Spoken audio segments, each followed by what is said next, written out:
That's your hors d'oeuvre on 5 Live Sport this afternoon. Time to make way for the real big dogs. FA Cup final on the way. Full time at the St Mary's Stadium. Southampton have beaten Fulham by 3-1. I don't think you're going to be able to get out of the big dog thing that easily. I think that may stick. Thank you, Alistair Bruce-Ball and Michael Brown. Let's go to the Rugby Union. Leicester against Quins in the Premiership. Topsy Ojo. Nearly an hour played here. It's now Leicester 32, Harlequins 17. Just a penalty from George Ford for Leicester in the second half. Harlequins have just scored through Joe Marchant. Marcus Smith is about to convert. If he gets it, that will take the score to Leicester 32, Harlequins 19. Thank you very much. On Sports Extra, if you want to listen to that, 5 minutes to go in the game between Wasps and Worcester, and Wasps lead by 23 points to 19. To the British Masters next, Ian Carter. Off first extra hole. Both players have hit their second shots. Bland from 209 yards out. That's Richard Bland, who is looking to win on the European Tour for the first time in his 478th attempt. A brilliant shot from an unpromising lie, but he's got a very difficult putt down the tiers of this famous 18th green at the Belfry. Slightly easier for Guido Miglozzi, the young Italian he's up against, but Miglozzi is also some distance away. So very, very tense here as both players arrive on the green for the first extra hole. 20 minutes until we get to the FA Cup final between Chelsea and Leicester. John Murray and Dion Dublin are in position and will be at Wembley after the latest BBC News. Listen on BBC Sounds. This is BBC Radio 5 Live. The US has told Israel that the safety and security of journalists and independent media is a paramount responsibility following an attack on a tower block housing the Associated Press news agency in Gaza. People inside the building were given an hour's warning before it was destroyed by Israeli warplanes. Hundreds of Rangers fans have gathered in the centre of Glasgow after the club lifted their first Scottish Premiership trophy in a decade. Earlier, flares were set off outside Ibrox as the players celebrated inside. Police Scotland have urged fans to disperse. A further 7 people have died in the UK within 28 days of testing positive for coronavirus, according to the latest government figures. Another 2,027 people have tested positive. And thousands of anti-lockdown protesters have marched through cities, including London and Manchester. People chanted freedom and held anti-vaccine banners. BBC Sounds. I'm Joe Wicks, and I want to know what makes you feel mentally and physically strong. Get in the gym. If you're feeling frustrated and sad, you can get it out. I'm back with a brand new series of my podcast, and the guests I've got lined up are incredible. From the legendary Sir Tom Jones to national treasure Sir Mo Farah. Anything is possible in life. If you condition yourself, you can get through it. It's all about sharing ways to help you live a healthier and happier life. I want people to dream big, to think big. The only thing that stands in our way is ourselves. The Joe Wicks Podcast. Listen now on the BBC Sounds app. This is 5 Live Sport, the FA Cup final, live from Wembley with Mark Chapman. We know what happened last season when we got to the final, and we have that revenge and that feeling in our mind that we need to do it, and we're going to give it everything to achieve it. Pulisic pulls it back, and it's Mason Mount from close range. We are Chelsea, and we are about winning, and we want to win titles, and as many as possible. Werner, he sent us in for Ziyech to score, and Chelsea take the lead against Manchester City in the semi-final. With an opportunity to make our own history and deliver the trophy for Leicester City for the first time. Delivered into the 6-yard box to the back post, and it's headed in! It's a third goal for Leicester! We missed out on a cup final last year against Aston Villa. This season, that was one of the goals. We want to win a cup, and we have the possibility to do that. So, a dream come true without question. Comes back to Iheanacho, and he scores! The form-man scores the opening goal of the semi-final for Leicester City. FA Cup final, Chelsea against Leicester, live from Wembley with Dion Dublin and, first of all, John Murray with the teams.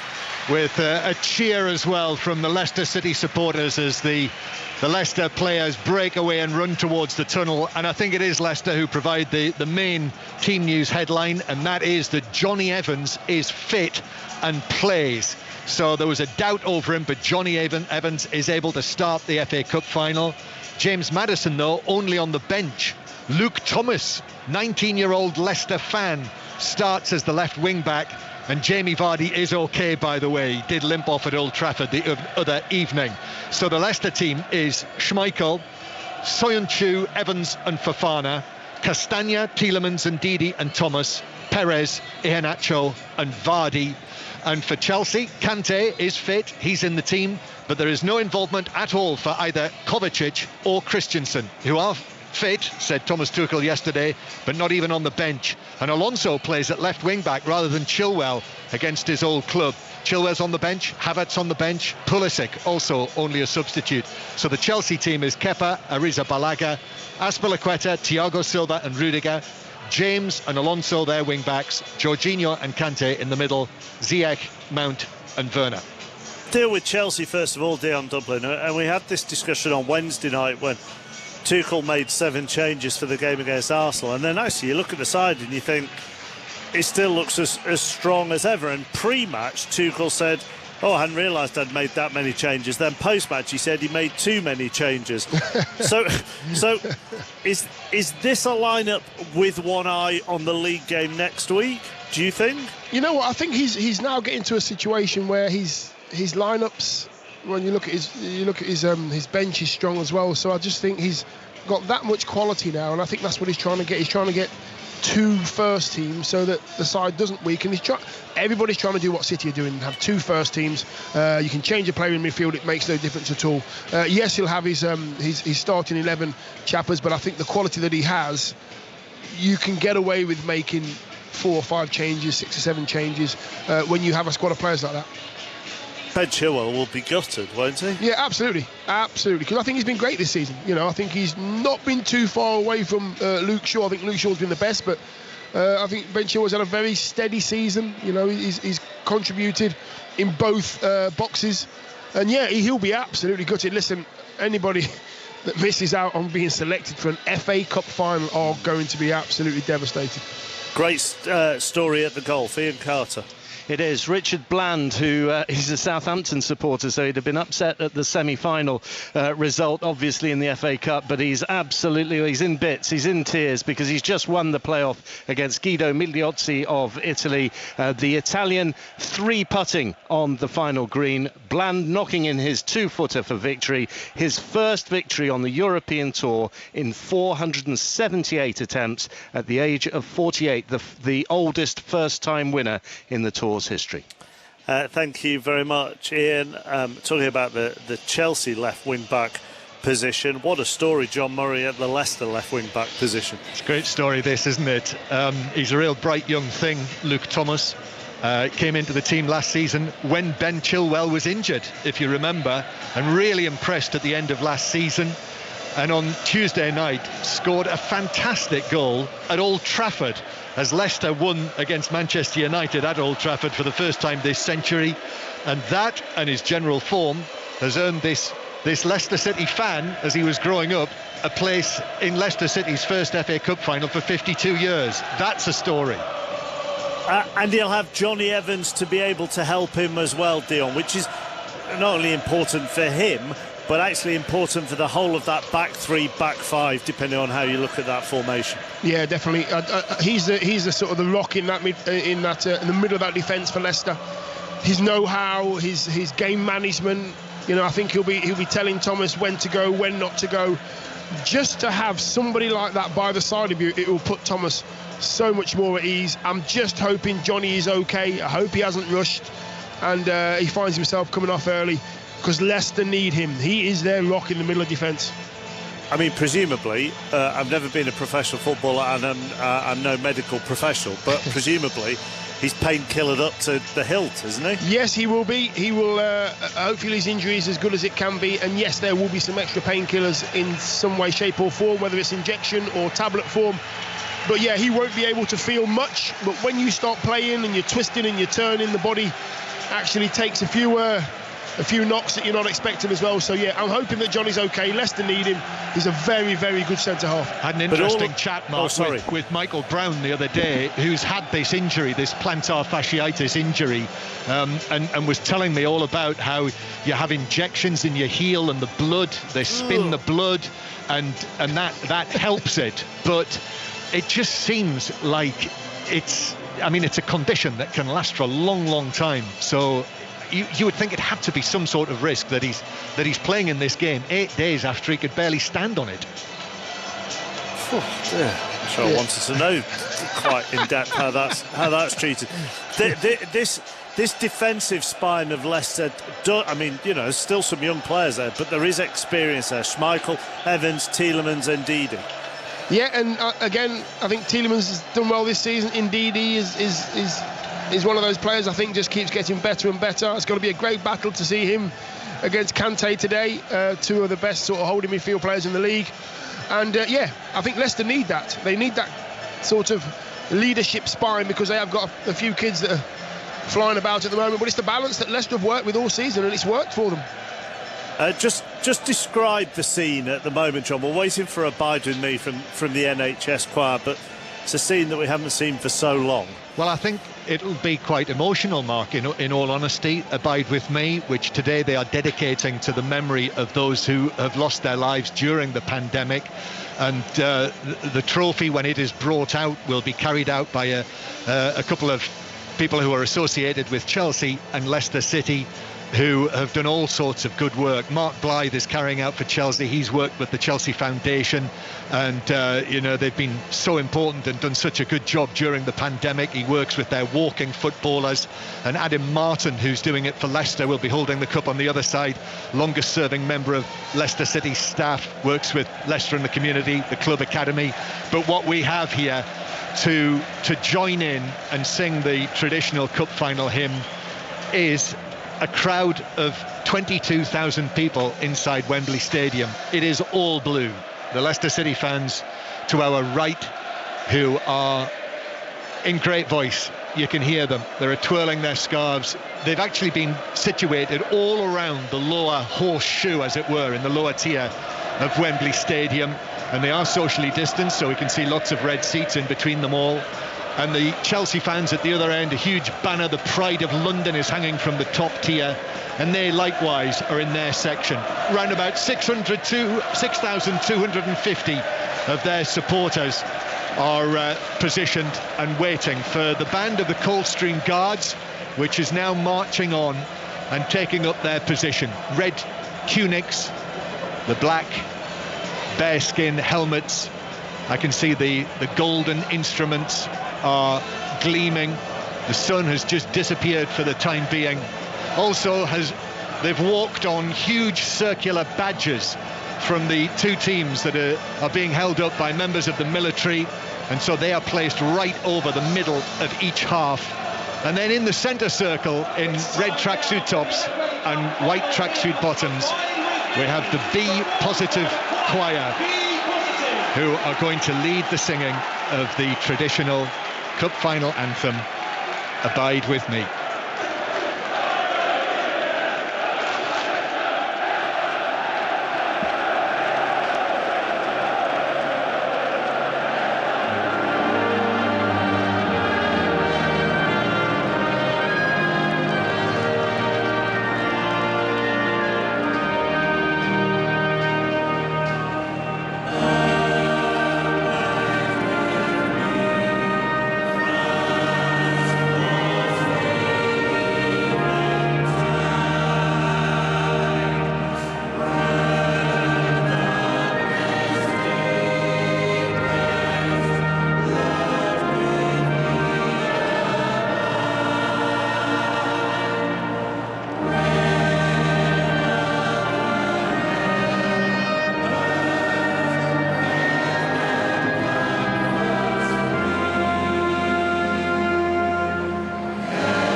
brilliant reaction from 22,000 people inside Wembley Stadium.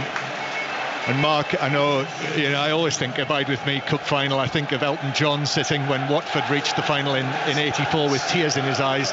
I suspect there were many people inside Wembley Stadium today with tears in their eyes.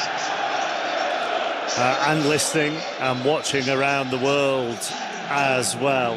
Kick-off less than 10 minutes away at Wembley. Dion Dublin alongside John Murray. Feels like a big afternoon for both managers, doesn't it, given their respective careers at these two clubs? Yeah, I'd agree. And both managers actually doing really well. Both managers progressing. Both managers getting the squads that they want, getting into positions in the table that they want. And I just feel, again, I will always give the owners a little bit of kudos here, because both clubs have really worked hard with the youth academy as well, and I think both have used it well. So, yeah, and you know what, Chavez, it feels it's odd because we haven't had it for a while, but there's a response for everything. I'm looking out here, I can see blue everywhere, but there's a response from the Leicester fans will say something, and the Chelsea fans will say something. It feels like it's getting back to where we want it to be. It doesn't feel for both Rodgers and Tuchel. I don't know what you both think. Look, it's not vital to either of them. But given where both clubs are, given where they both want to be, given what they've both got coming up, which is another meeting between the two of them, and then Leicester have Tottenham to play on the final day of the season in this race for fourth, this feels big in the sense of giving them momentum for the rest of this season. Yeah, they'll be putting pressure on themselves. Get this one over the line. Just tick them off as they come along. Just deal with what's in front of you, whatever competition it is, and then we'll go again. And I think they'll both really, really want to win this one. And there's no point in getting this far and then thinking, well, we'll be okay, we're playing them again in a few weeks' time. They'll both want this one. This is the FA Cup, chappers. Let's not forget that. It's the FA Cup. It means a lot to footballers. It really does. John? Well, I think that, that's a high-stakes game that they've got at Stamford Bridge on Tuesday night in terms of getting into the Champions League next season. But, the game is all about glory, and you get glory from winning cups. And one or other is going to win a cup here at Wembley this afternoon. Maybe it's too traditional a view, that. But I think a lot of people will have sympathy with it. No, it's not too traditional a view, but what's interesting is because this isn't the final game of the domestic season, it is going to affect the momentum as the teams come out. That because of where it has been placed, it's going to affect the last couple of games. It has to. Well, it will, yes, and I know very well that on Tuesday night we'll be talking in the build-up to that match about what happened today and how that will influence how things are, how they will approach it on Tuesday night. So yes, so by the time we get to the end of Tuesday night, they're going to know each other very well. Teams are out at Wembley Stadium. It's the FA Cup final, live across the BBC. You can watch it on BBC One, listen to it with us here on 5 Live with Dion Dublin and John Murray. Yes, welcome everyone to Wembley Stadium for the 2021 FA Cup final. And the official party has just taken its place next to the red carpet on the side of the Wembley pitch. And the FA President, His Royal Highness the Duke of Cambridge, Prince William, is there, and he now makes his way to be introduced to the teams. So there is a little touch of normality here as well. Of course, there is no shaking of hands. Prince William just moving along the line, a little chat with some of the Chelsea players and the officials as well, Michael Oliver. And then he greets Kasper Schmeichel, who takes the Duke of Cambridge along the line across the red carpet. Just a little word. These are nervous moments. You've been in this position, Dion, where you have to go through the formality. Yeah, you do, and it's very much a situation where you go, this is amazing, this is great for the occasion, but can we just cut it out now? I want to get on with the game. Let's just get the ball out, let's start get some physical contact, and let's get this game won. And Prince William moves back into position, and Becky Hill is on a red dais in the centre circle. The band of the Coldstream Guards behind her. She is wearing a pink dress. And here she is with the national anthem.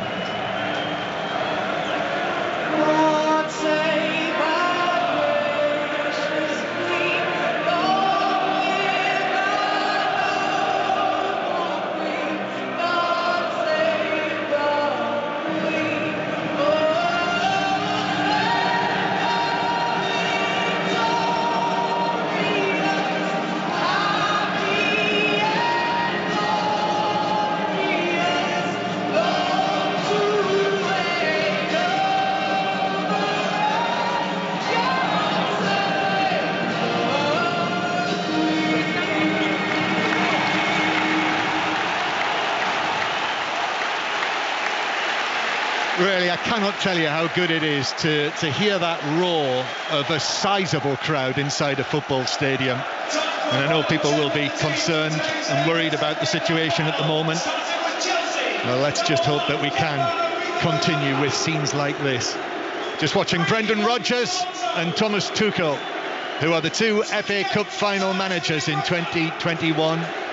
The Northern Irishman and the Bavarian, who are just walking back through the little gap between the advertising hoardings and taking up their positions and having a little chat with their coaching staff. The players are just moving across now in front of the sponsors' boards to have their official team photographs taken behind the board that reads Emirates FA Cup Final 2021. Chelsea won the toss for the choice of colours, so they are wearing their new kit, actually, this new kit that they will wear next season, the 1960s inspired home kit. Blue shirts, blue shorts, of course, although there's a thin yellow stripe down each side of it. White socks, and Leicester City, as a result, are in maroon for their first cup final for 52 years. Kasper Schmeichel and Cesar Azpilicueta have exchanged pennants, and the toss has been performed with a special coin, actually, a full colour 50 pence poppy coin, which marks the 100th anniversary of the Royal British Legion. And now, after that little ceremony is complete, on come the workers to roll up the red carpet. That is very swiftly removed, and we are just about ready now for the start of the FA Cup final, the 140th FA Cup final, one we've never had before. Chelsea versus Leicester City, although they did play each other in a League Cup final back in the 60s, which was won by Chelsea. But we do have Chelsea, who are third on the list of the most FA Cup final successes, the 8 times winners, and Leicester City, who hold the unenviable record for the most appearances in the final without ever having won it. 4 times finalists, 4 times runners-up. And now listen to this buzz as listeners to the BBC's World Service join us here on 5 Live at Wembley Stadium under high light grey clouds. The arch above Wembley Stadium, and underneath the arch, the players of Chelsea and Leicester City are ready for the off.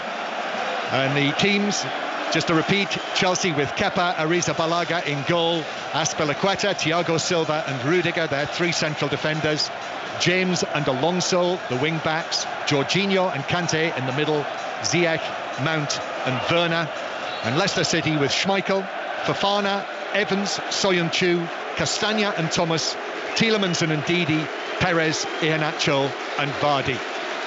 And before the 2021 FA Cup final begins, the players take a knee, and then off we go. Leicester City kick off, playing from right to left, and immediately the ball is pumped down the left-hand side and out of play for a throw-in to Chelsea. So this is 5 Live and the World Service from the BBC. A long throw for Chelsea immediately for Werner to run onto, down into the full-back position, and a low cross is easily scooped up by Kasper Schmeichel inside his 6-yard box, just planted his feet wide and was able to scoop it up. So alongside us for the commentary, Dion Dublin, who played in the FA Cup final. Leicester born, you reminded me earlier in the afternoon when you were carrying out that excellent interview with Kasper Schmeichel, Dion. But right down the middle, obviously, for this one. Of course, yes, of course. Born in Leicester, but I'm right down the middle today. Of course I am, yes. I was watching the way that Timo Werner found his way onto Johnny Evans very early in the game. Long throw from Azpilicueta over the top of Johnny Evans, testing him. Is that injury right? Throw-in into the penalty area, but the throw-in was a long throw that was intended for Perez to race on, so he couldn't get there. So it's a goal kick for Chelsea. Listen to this magnificent noise inside Wembley Stadium. Leicester City and Chelsea's fans in great voice as the ball is played forward to Werner on the right. Werner, he's got no one else in the blue shirt in the area. Werner is able to pull it across a stretch from Fofana with his right foot. He was able to cut it out. Ziyech was there, the man who scored the winning goal in the semi-final, and then Leicester win a free kick in their own full-back position because of Reece James' heavy challenge on Luke Thomas. So it's a free kick to Leicester at the back. Yeah, clever from Thomas. Johnny Evans just rolling it to the young lad, and The young boy just waiting for a bit of contact. He gets the contact he wants. He goes over. He takes the pressure off his team. He's learning. And this is a wonderful noise, isn't it? Oh, it's amazing. The reaction and the buzz and the songs and everything is just... Oh, we need them all back. We want it full now. I'm getting greedy. Here we are. It was Neil Diamond, wasn't it? A wonderful noise. Very good. I did mention we had Engelbert Humperdinck playing when the Leicester City fans were coming in earlier. Quando. That's it, yes. Good old Leicester man. Yes, I know. I was going to say, I bet you've met him. Oh, Soyuncu swings a left foot at the ball and misses it completely. Dear me. That was in the middle of his own half. Yeah, that was wild, wasn't it? It was. He was only about 5 yards away from his own box, and he swung with his left foot, completely missed it. But I think Timo Werner just switched off at the time. Yes, he had. Wasn't expecting him to do something like that, which was, I don't know whether that betrayed nerves or what. You know, clearly it's a huge occasion, the FA Cup final. The first of these two high-stakes meetings between these sides. Here's Vardy, left-hand side. Vardy's cross, too close to Kepa, who's able to come forward and take the catch on the edge of the box. Jamie Vardy, who has not yet scored for Leicester in this FA Cup run, incidentally. And I did wonder when he limped off at Old Trafford the other evening whether Jamie Vardy might be a doubt for this game, but there's no stopping Jamie Vardy. No, not at all. He was going round before the referee as they got up from taking the knee. He's going round, he's shouting at his teammates, he's patting them on the back. He's really revved up for this one, as you would expect. Chelsea 0, Leicester City 0, and we've already played 3 minutes of the FA Cup final. As the ball is cleared, Thomas is onto this for Leicester. Thomas looking to get it back from Tielemans, but Kante is in there. He was also a doubt for the final. He had an Achilles problem. That's why he missed the game against Arsenal in the week, when Chelsea rather surprisingly lost for only the third time under Thomas Tuchel. But he looked fit there, Kante, the way that he nipped in and buzzed away with the ball, as he likes to do. And the ball is played back, and Rudiger pulls it right across the Chelsea defence to Reece James here on the right-hand side. Then Azpilicueta very carefully plays it back into centre field. Werner helps it forward. Here's Mount now onto the ball for Chelsea. FA Cup runners-up last season, remember, in the behind closed doors final against Arsenal. Mount playing it back to Jorginho, and then Jorginho square from him and Ziyech in this central position. Out to the left-hand side, Alonso is there. Alonso chosen ahead of Ben Chilwell. Bitterly disappointed. Alonso runs onto this return pass, but excellent work from Fofana, the highly popular Fofana, who's had an excellent season without really being aware, I'm sure, of the appreciation of the Leicester fans. Well, he was there when Fofana stepped in and was able to take the ball away. Chelsea, as they play towards the end where the Leicester fans are, to our right. Here is James, back towards Azpilicueta.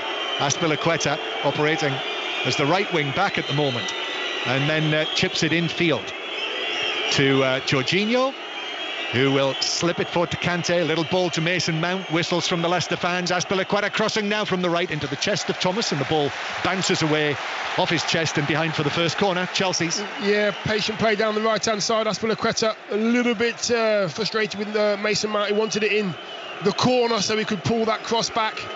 It was defended well by Thomas. Chelsea have looked okay on the ball so far. A bit of frustration with the player on the ball, though. He wants more options. Chelsea with this corner from the right. Reece James to take it. Leicester City fan down there, 3 rows back, twirling his white scarf above his head. James raises his left arm. James with the corner, the outswinger to the edge of the 6-yard box. Johnny Evans is underneath it for Leicester to head it back out towards this side for a throw-in to Chelsea near the corner flag. Yeah, I think they're the kind of things that you want Johnny Evans in the side for, to organise things like this, to make sure people are in the positions they need to be in. Defend properly, concentration.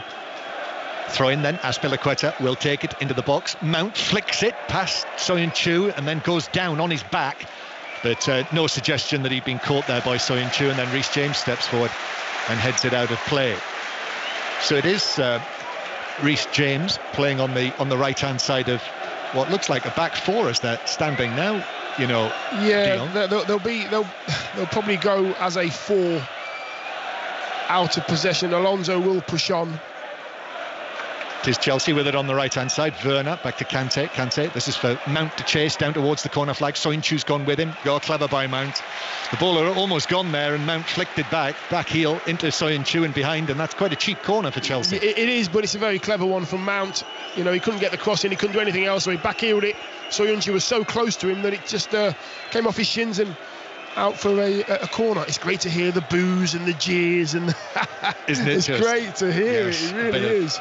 The friendly exchanges between the two sets of fans, the Chelsea supporters. Away at the other end, our position here is very much right of centre, and it's going to be Ziyech to take this one. So James took the first, and now Ziyech with the second, left-footed. This one curling in towards the back post. It's headed down and away by Fofana. Comes out to James, who's over there, and James curls it in right-footed. It's gone a long way. It's headed only partly away. Ball still in the box. Thiago Silva's in there, headed away by Leicester. Tielemans nods it, but Ziyech is onto this.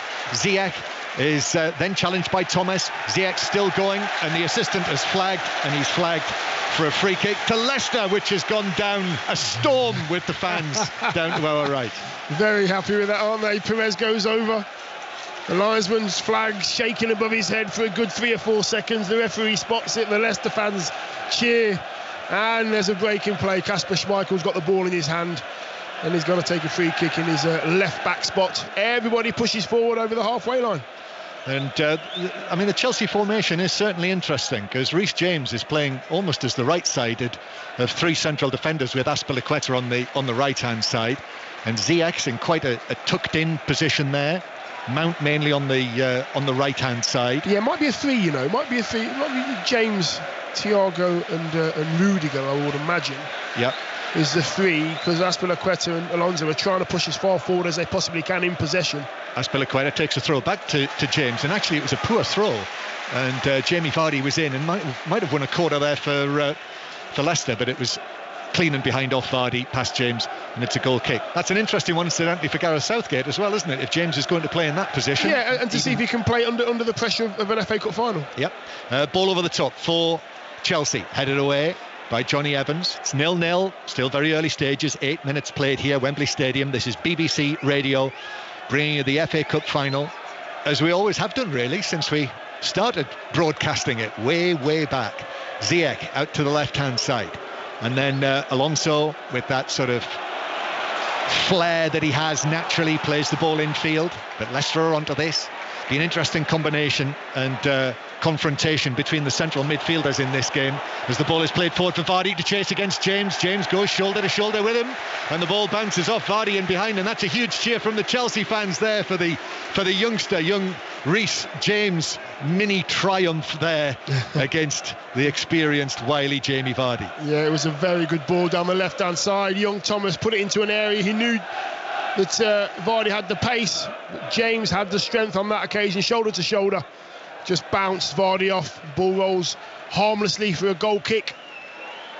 Jamie Vardy, who is today becoming the first man to play in every round of the FA Cup, from the preliminary round through until the final, which is quite an achievement, as Evans plays it through the middle towards Vardy.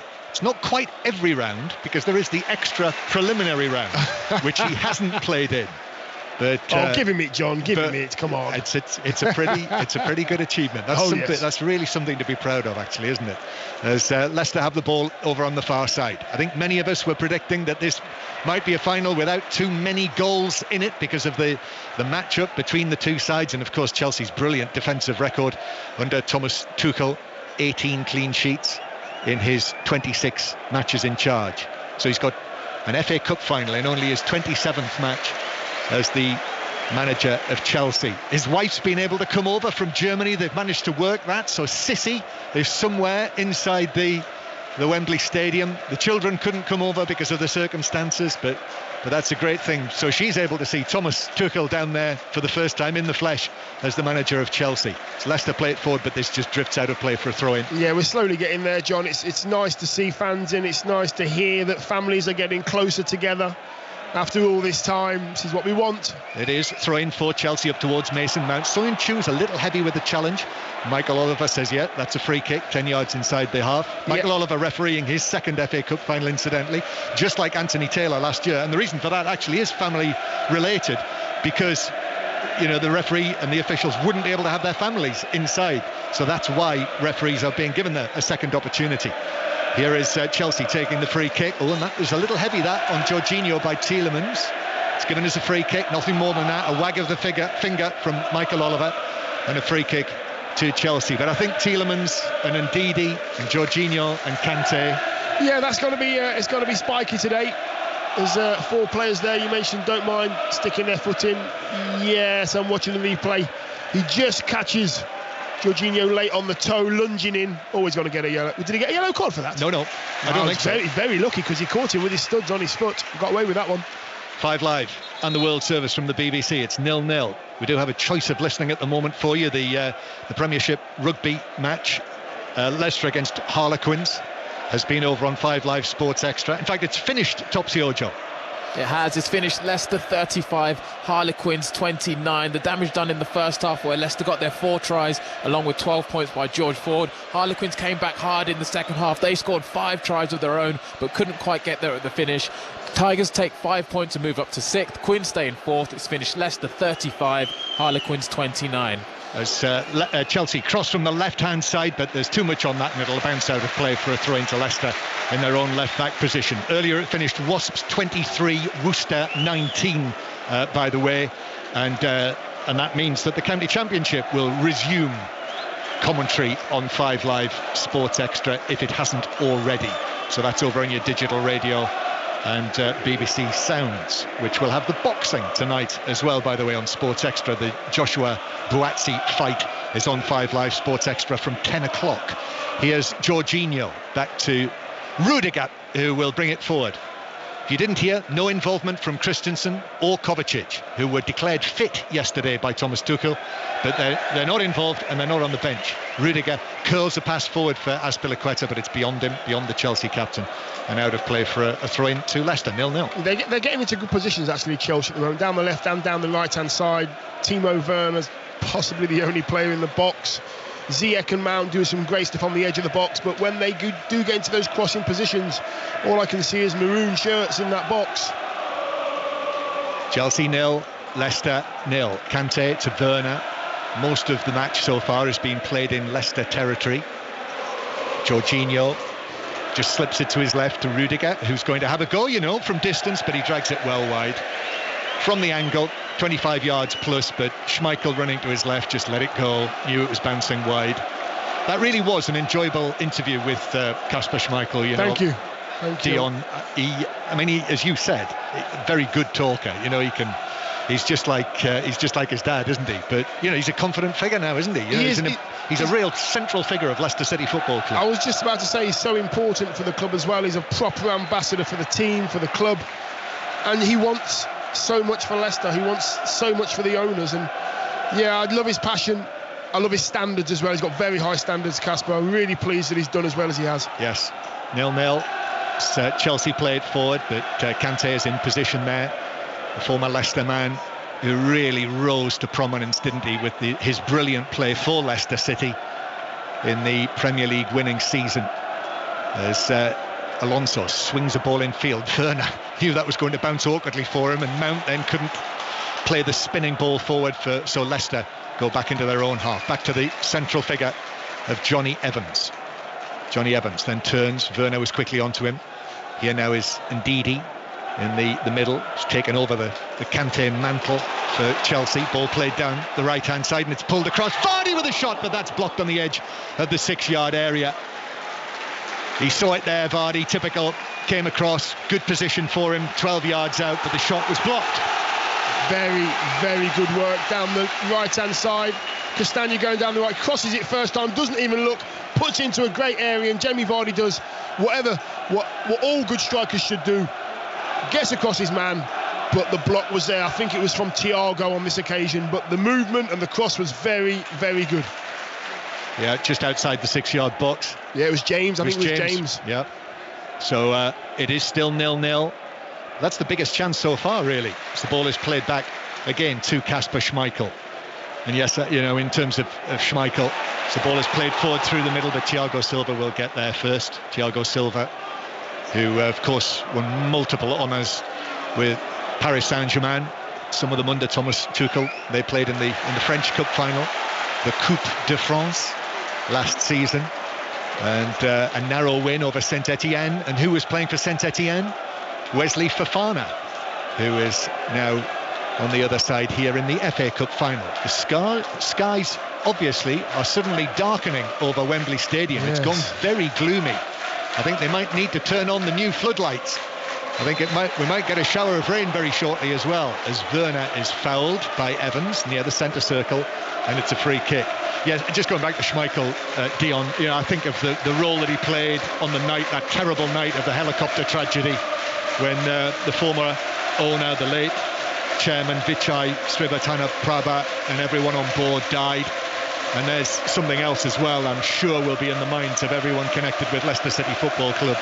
And of course, Top, the current chairman, his son, who I'm sure will be here somewhere. We've not seen pictures of him just yet. Leicester City supporters making all of the noise to our right, but Chelsea it is in possession. Jorginho plays it forward towards Ziyech, and then Alonso is put under pressure by Castagna, who's playing as the right wing back for Leicester City.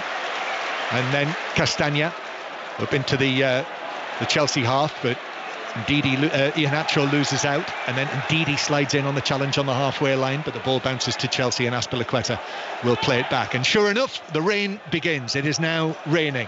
The afternoon began in sunshine, sun glinting on the instruments of the Coldstream Guards, and now it is pouring down through the open roof of Wembley Stadium.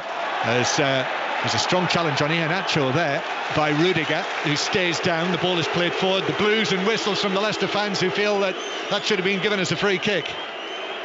Yeah, he's just lifted up Iheanacho there. I think he did get the ball, actually. I think he got a bit of the man and a bit of the ball as well, so the referees let that one go. Ball played into the Leicester area, but good work. Good work from young Thomas, who came across there. He spotted the run of Azpilicueta in from the right-hand side, and just did enough, and it bounced through to Schmeichel. That's very, very experienced defending there from the young lad.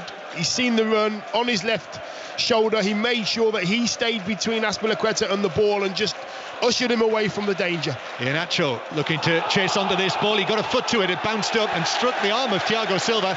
Michael Oliver didn't give that, but the assistant on the far side, Simon Bennett, did. And it's a free kick to Leicester in a good position near the right corner of the box. Yeah, and it's a very good decision as well. Seeing the replay, it was handball. There's no argument from Thiago.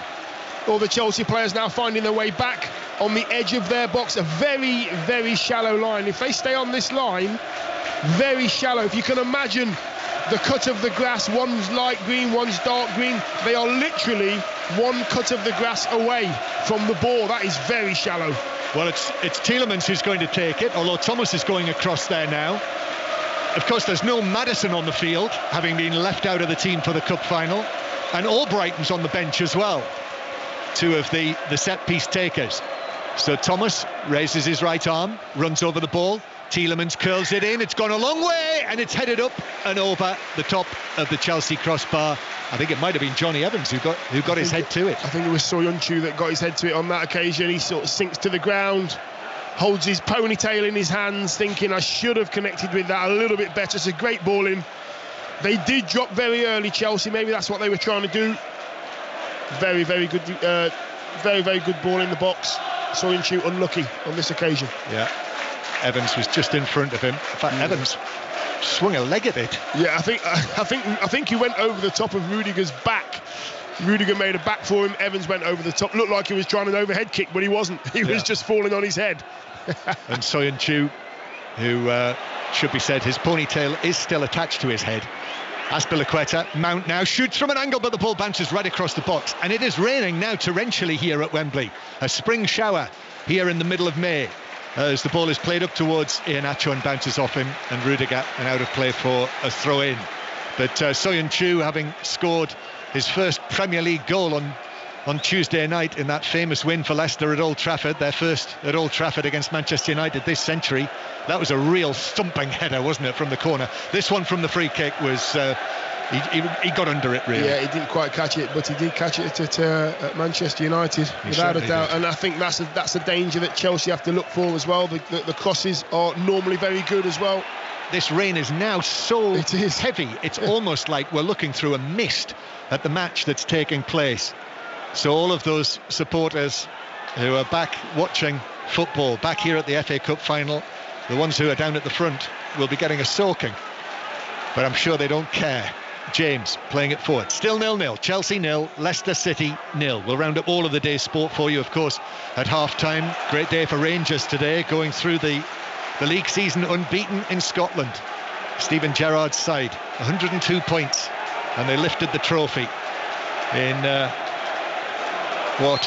little over an hour's time. There should be a trophy being lifted here at Wembley Stadium as well. Here's Alonso playing it forward to Ziyech on the left-hand side. Ziyech angles the back. Alonso's into the penalty area. Did well because the ball was behind him. Very nearly was able to take it on, but Tielemans was in there, and it's played forward for Iheanacho, Leicester's top scorer, remember. The in-form Kelechi Iheanacho with 13 goals in his last 12 appearances. But Rudiger's able to come across and dispossess him. And Chelsea have got it back. Yeah, Chelsea are making sure they keep the three players back, Thiago, James and Rudiger, because Iheanacho and Vardy. Mount wriggling away, shooting from the D and dragging it wide. It's taken a touch there. Michael Oliver, who is behind the line of the ball, says it flicked a foot. I don't think Schmeichel got his fingers to it. He was scrambling down to his left, but it's a corner. Yeah, it might have been a defender's foot that it hit. Looking at the replay now, great ball from Thiago. Nice little bit of interplay here, turns, gets on his left foot, and yes, I think it's a touch. It might be a touch from Fofana, actually. Yeah, it's a slight touch. We're missing a corner taker at the moment. The ball is down there. Here he comes. It's Ziyech. He's back. Who went to get a ball from the hoardings behind the goal, but someone had actually tossed the ball onto the pitch for him. So it is 0-0. Chelsea 0, Leicester 0 in the 2021 FA Cup final. Ziyech. Left-footed delivery. This is to the back post. Schmeichel comes for it and just catches it simply in front of his chest. Huge cheer from the Leicester fans, and then he launches it downfield. Iheanacho to chase, and it was headed out of play by James for a throw into Leicester inside their own half. Very nice, very nice. Comes out and catches it. That's a rare collector's item, isn't it? He shouts keepers and he catches it. Yes. Very dominant. I like that. Listening to Schmeichel, Kasper Schmeichel reminded me of when he must have been 14 or 15.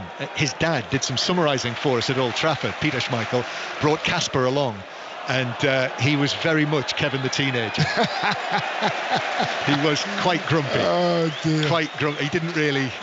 I mean, he was 14 or 15. Well, it makes sense. His dad was grumpy as well, Well, was he? Yeah, Yes. Oh, just grumpy. Peter was always grumpy. Kick it harder, kick it left, kick it right. You'll always get it wrong.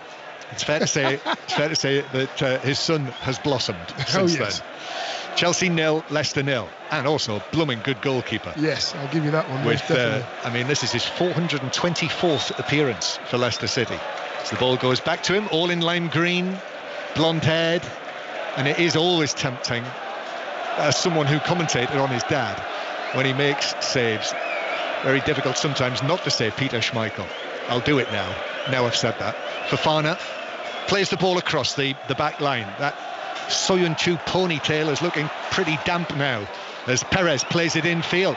Here's Tielemans, who hits a left foot shot, but that's blocked on the edge of the box by Thiago Silva. Bounces back to the maroon of Chelsea, of Leicester, as they are today. Iheanacho tries to play it forward, it's blocked, and Ziyech will take it away. Ziyech then finds Werner, and then in tanks Ndidi.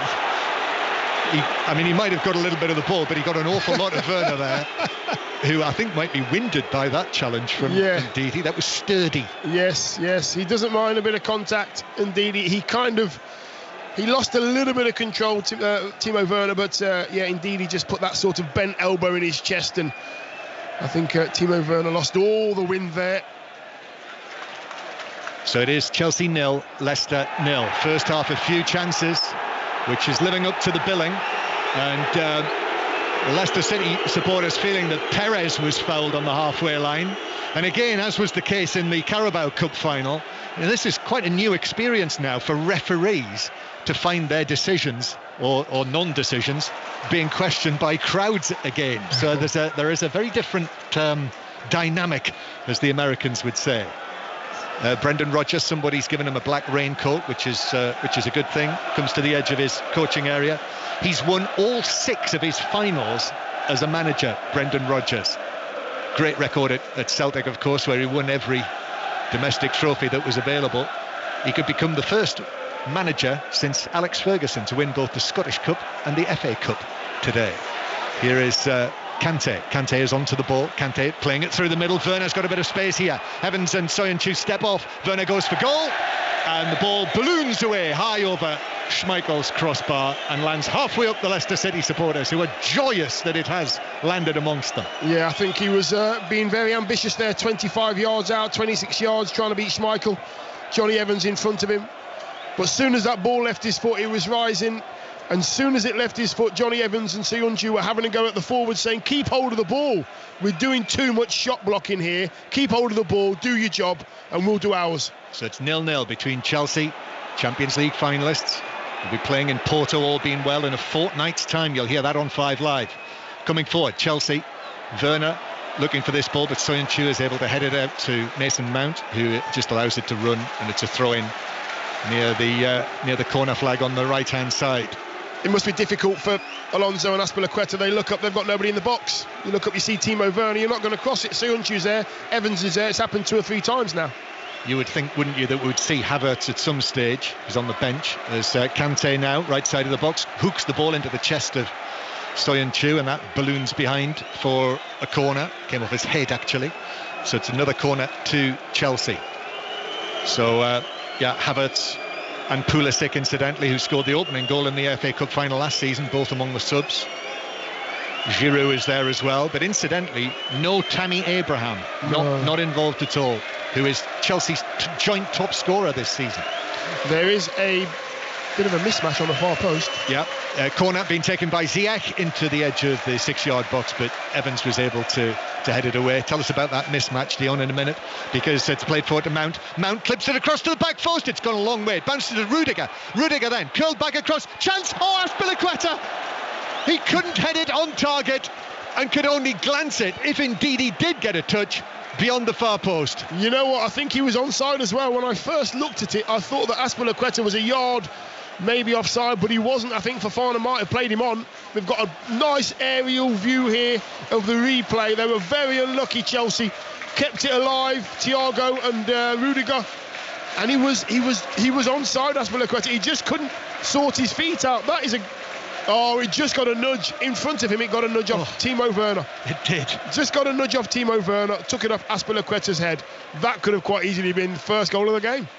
If that had been you, Dion, being probably 5 or 6 inches taller than Azpilicueta, you would have headed that in. I'd have headed it where Timo Werner headed it. I'd have scored from there, never mind waiting for Azpilicueta. Let's get it done first time round. But yes. Great quality into the box though, and that's what Chelsea have done a few times without players in the box. When they do get players in the box, it could be dangerous for Leicester. Chelsea 0, Leicester 0. That's Chelsea's biggest, clearest opportunity yet. At the other end, Soyuncu with a header over the top. Vardy's shot that was blocked by James.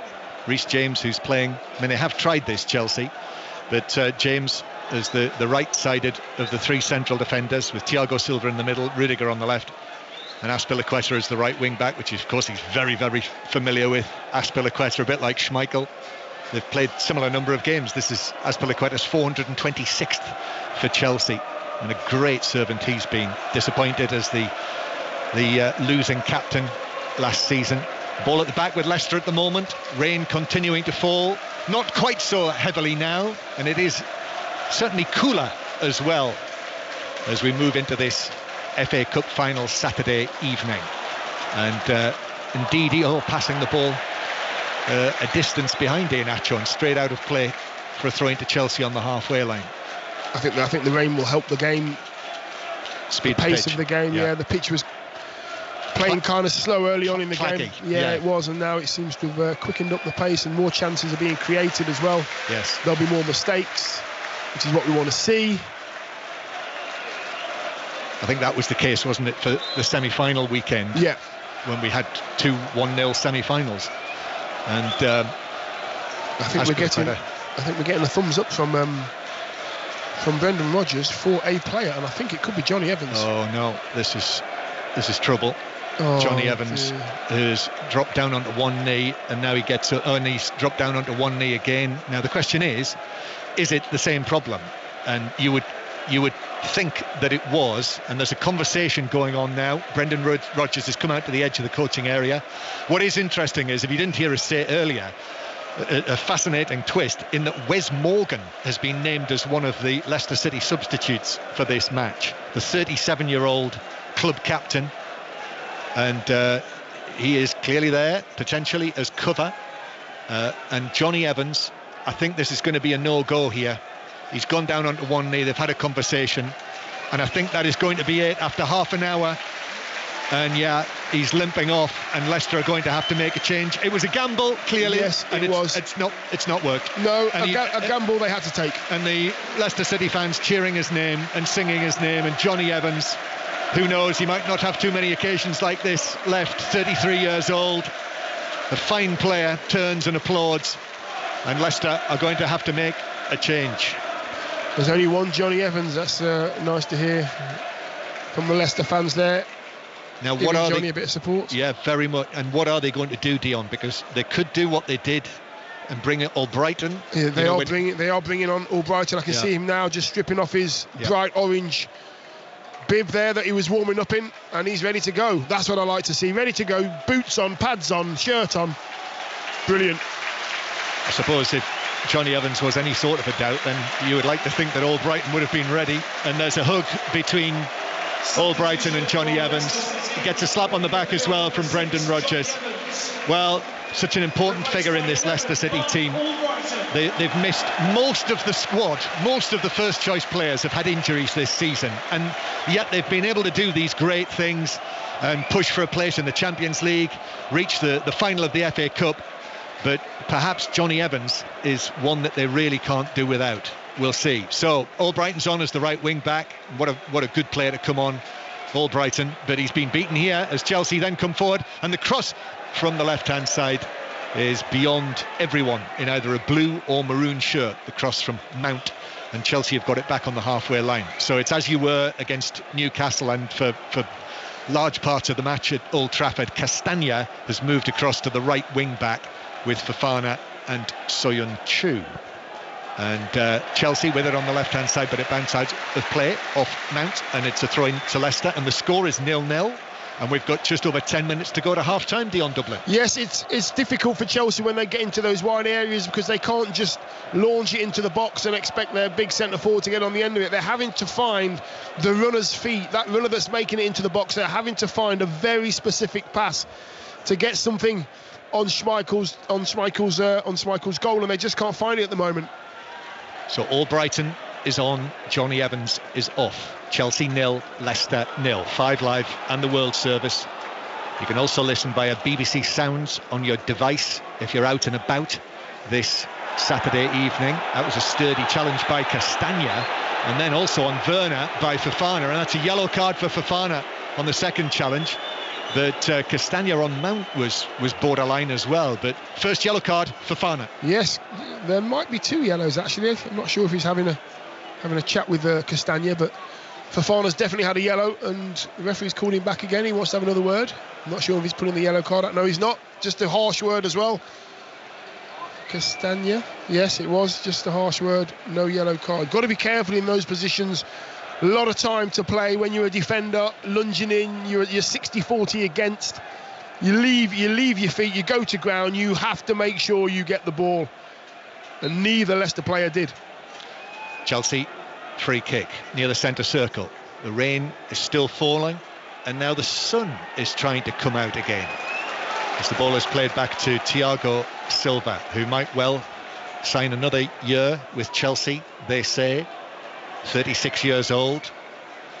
Plays it back towards Kepa, who's continued. He's started all of the FA Cup matches. Kepa Arrizabalaga, so Mendy is on the bench again in this competition. Played forward by Ziyech. Castagna then knocks it forward into the Chelsea half. Iheanacho, nicely done by Iheanacho. Then back to Ndidi. Leicester City supporters feeling that their team needs their help after losing Johnny Evans, raising themselves again. Chelsea Their supporters sitting quietly. This is their 15th FA Cup final. The 8 times winners. Thomas down the left-hand side to Perez. Perez turns and plays it back in field towards Ndidi. Ndidi square. Castagna is there. Castagna curls the ball into the edge of the box, but that's cleared away by Jorginho, who just adjusts himself. And then Soyun Chu, it's a high ball over the top through the middle that James is able to head away on the edge of the D.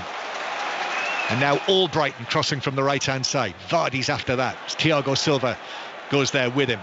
And it is Thiago Silva, the Brazilian, who was able to get his head to the ball. And then good work from Ndidi. Applause again for his work as he won it against Mason Mount. And then Soyun Chu will see it back towards Schmeichel. Great response again from the Leicester City supporters. It's great to hear as well. There's a few physical battles going on out there as well, which is good to see. There's a few bits of physical play there as well. Vardy, Thiago. Down the right-hand side of Leicester, though, Vardy knows if Castagna and Albrighton get the ball down the right-hand side, he knows that they're going to cross it. And you can see the movement of Vardy in between James and Thiago as well. 0-0, rain falling heavily now. And Fofana strikes a long pass over the top through the middle. James is able to take it down, and Azpilicueta plays it infield. Jorginho, Perez racing around there. And then ball is won back by Thomas, who is tripped, Luke Thomas, by Ziyech. Applause from Brendan Rodgers, who's standing just a few yards away from that. And it's a free kick to Leicester inside their own half.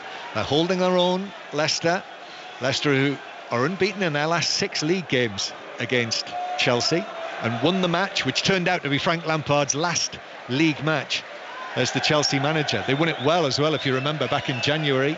And Ndidi and Maddison scored the goals that day for Leicester, who were top of the table in January after that win. No James Maddison in the starting lineup, though. I can't imagine he'll be best pleased with that, Dion. No, I would imagine there'd have been a conversation that he wouldn't have been happy with, but to have someone like that on the bench, someone that you know that can change the game with a pass, with a goal, with something, a spark of magic, it's very, very handy for Brendan Rodgers. Iheanacho does well there against Rudiger, and then turns and plays the ball over the top, looking for the run of Vardy. James was able to move into position though and head it down and away, and then it's played forward by Alonso. Ziyech now. Leicester are struggling here. Ziyech angles it through. Werner with a shot from the angle. Fofana blocks it. Werner again. Fofana blocks it with his backside, and then it bounces back to Fofana. What excellent play by young Fofana there with 2 superb blocks, and then Luke Thomas is caught. Werner slid in rather. It's a free kick to Leicester and a first yellow card for Chelsea for Werner. Yeah, I actually believe that they both tried to pull out of that one. Thomas was trying to strike the ball. I think Werner knew he was late or he wasn't going to get there, and he kind of pulled out, and he's actually hunched over, he's holding the top of his groin. I think he tried to pull out of this, and I'm looking at the replay here, and yeah, he knew he wasn't going to get it, tried to pull out, and it's a very awkward coming together, knees and thighs crashing into each other. But I'm just looking at the 2 blocks from Fofana. Timo Werner strikes, Fofana blocks twice. Really good defending from the young man. And Thomas down the left-hand side doesn't want any treatment. He's been absolutely taken out by Timo Werner, but he's up on his feet and he wants to play again. Stuff of dreams, Dion. Absolutely. Yes. Born, or at least he's from Syston, which is near Leicester. Syston. I used to play against Syston at under 15 level. Did you? What's it like? What's Syston like? Yeah, we beat them all the time. I mean, what's it like as a place? Nice pub? Yeah, they have got a nice pub, actually. It's funny to say I that. thought you might know that. So that's where he's from. So I'm imagining the people in that pub, yes, or outside that pub in the beer garden, will be following this very, very closely. And here is the Syston lad. Thomas plays it infield. He's okay, as Dion says. No ill effects from that clattering from Werner, who's yellow carded for it. And this is down at the Leicester end, and all of their supporters down there giving Werner absolute. As free kick is conceded by Alonso over on the other side for a foul on Albrighton. But they are having a ball, the Leicester fans who are down here. They really are. First major cup final since 2000, when Martin O'Neill's team, Robbie Savage et al, won the League Cup, and of course the first FA Cup final for Leicester since 1969, when Neil Young, Crazy Horse they called him, scored the only goal for Manchester City. Kante And then James steps forward, but indeed this is good from Leicester. Tielemans now to Thomas. Thomas's ball ricochets towards the edge of the box, but Rudiger's able to come across and clear it away to the halfway line. Soyuncu got there, wet hair all over the place. And then Perez is upended by Jorginho, who's complaining about that. He's chattering away towards Michael Oliver. The free kick's been given to Leicester. Yeah, it has. You know what? He's arguing Jorginho. He has a half an argument here. Let's have a look at this replay, because he gets a little bit of the ball, but he has to go through Perez to get the ball. Unfortunately, that's not allowed anymore. Free kick then. Tielemans is there, and I think it is. No, Tielemans runs over it, and it's played in by Thomas, and is headed wide by Soyuncu, who got there again ahead of the defender, but headed it well wide by 4 or 5 yards. Yeah, difficult headers they are, really difficult headers. Shallow ball, and it just misses that first man. Soyuncu's there, but he's ahead of the near post, so in order to get that ball past your right shoulder towards goal is really difficult. It's a very, very slight touch is what you need. On this occasion, he got a heavy touch, but he's getting into those areas. He always seems to find where the ball drops, Soyuncu. Chelsea 0, Leicester City 0 in the FA Cup final. Live from Wembley Stadium in front of 22,000 people, the third of these Wembley test events. So all of the spectators will have to have all of the PCR tests before the game, after the game, lateral tests as well, just like us. And all of the data will be collected. And normally the FA Cup final can be a very summery, colourful scene, but such has been the case with the rain that it's either blue shirts or black coats being worn in amongst the red seats. As Tielemans plays the ball out towards the right-hand side, and Castagna will give it to Albrighton. Plays it back in field, and that pass was a little slack. Took a deflection to Werner. Werner now running at the Leicester defence on a right foot shot, and it took a deflection, but that carried it wide. It might have been going wide anyway from the German, but it's a corner. Yeah, and it's another one that Leicester players are getting frustrated with each other, because the defenders are saying to the forwards, keep hold of the ball, and the forwards are saying to defenders, play the ball quicker. There's no harmony at the moment in that Leicester squad. Timo Werner there just getting himself into that area, 25 yards out centre of the goal, tries to strike it, gets blocked again. I think this time, in fact, it didn't touch Fofana. It actually didn't touch Fofana, so that should really be a goal kick. So no, there was no touch at all from Fofana. What about those earlier two blocks from Fofana? Yeah, great, as well? Great, just great to see. He loves blocking, loves defending. Yes. That's what he's got to do. Fofana, the 20-year-old, the end of his first season with Leicester. Chelsea corner then, out there from the left-hand side. James swings it into the back post. Werner tries to pull it across, but it had already gone out, bent towards the back post, and by the time Werner got there, in amongst 2 or 3 players, it had curled out of play, so it's a goal kick to Leicester. So a first half of few chances, really. 45 minutes are almost up. We had the Vardy shot that was blocked, Soyuncu, a couple of headers, that chance for Azpilicueta that he just couldn't get to when he had an open goal. But as Dion said quite correctly, it just took a flick off Werner's head, which took it away from Azpilicueta. So it's tight, Dion, tight. It is tight, but I think the defenders of both sides know full well that if they switch off at all, there's 2 very good attacking sides here that could score quite easily. So defenders have to be on their mettle today.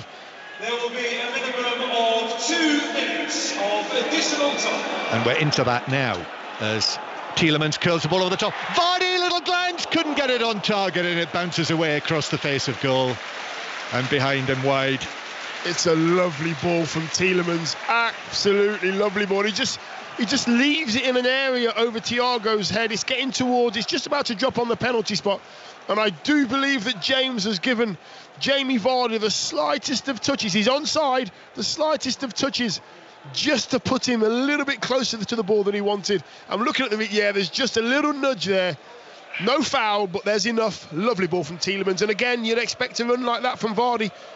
Big smile on his face as well. Put his thumb up for the lovely ball in from Tielemans. Maybe a Jamie Vardy that had scored more than 1 goal in his last 16 appearances.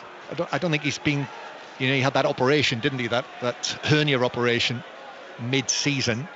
And since then, certainly in terms of, he's played his part, no mistake, and he's involved in goals, but he's not been able to to hit his usual levels. No, he hasn't, but I think Chelsea will know if you cannot give Jamie Vardy any more chances, any more half chances, because he's the one kind of player that will take them.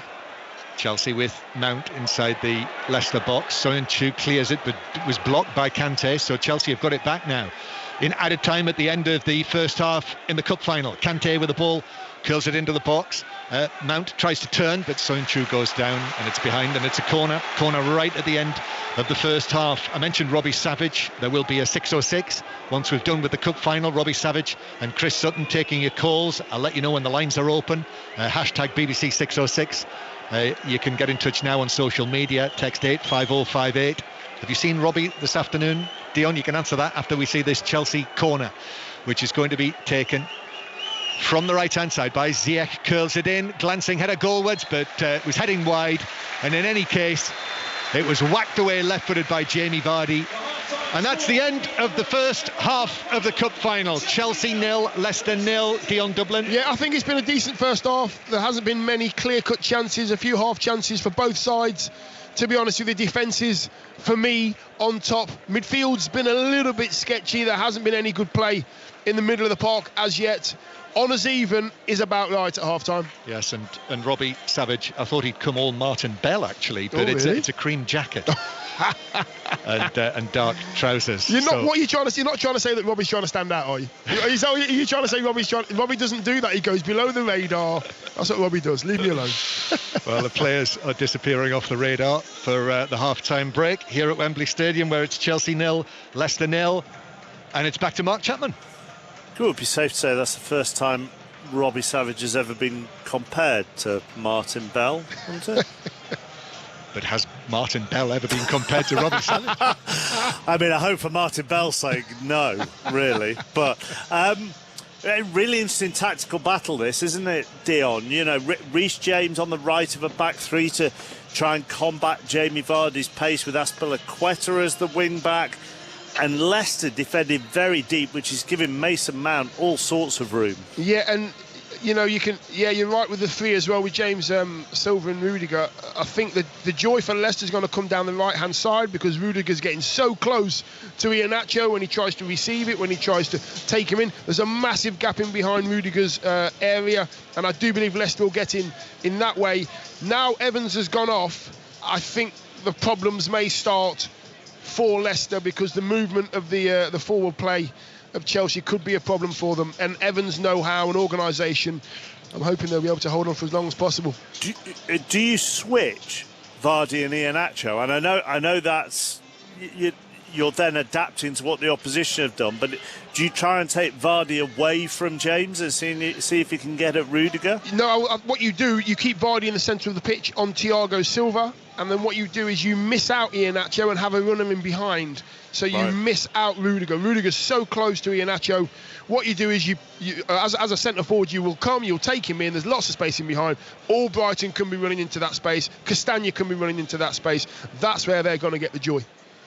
And defensively, Leicester need to be a bit higher. I mean, I know they're obviously scared of the pace, but there's a gap between their midfield and their own back three, isn't there? Which, as I say, absolutely, Mount and Ziyech can exploit.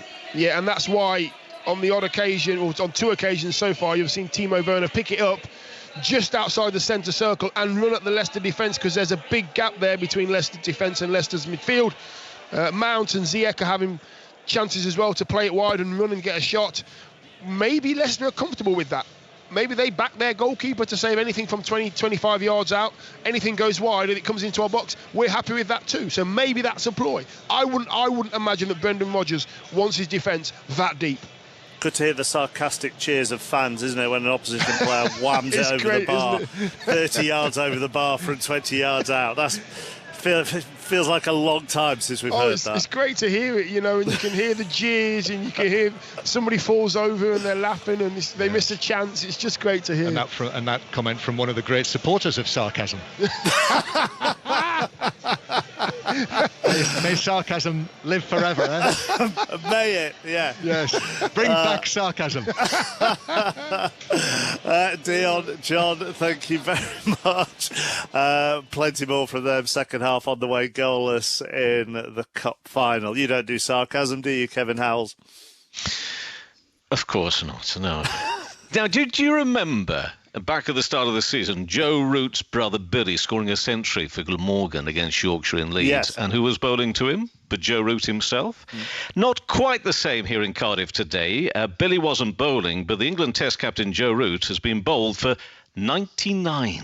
Out for 99. Still a very valuable knock in this game because Yorkshire really are on top despite all the bad weather we've had. Yorkshire in a very strong position here with Glamorgan's second innings 43 for 3, trailed by 38 runs. Yorkshire all out for 230. A good partnership between Joe Root and Steve Patterson. But the agony for the England Test captain, just missing out on another first-class century for him. And Marnus Labuschagne, since then, the Australian Test player, of course, who Jimmy Anderson was bowling to him last week in Manchester. Well, a 3-ball duck for him late this afternoon was bowled by Jordan Thompson.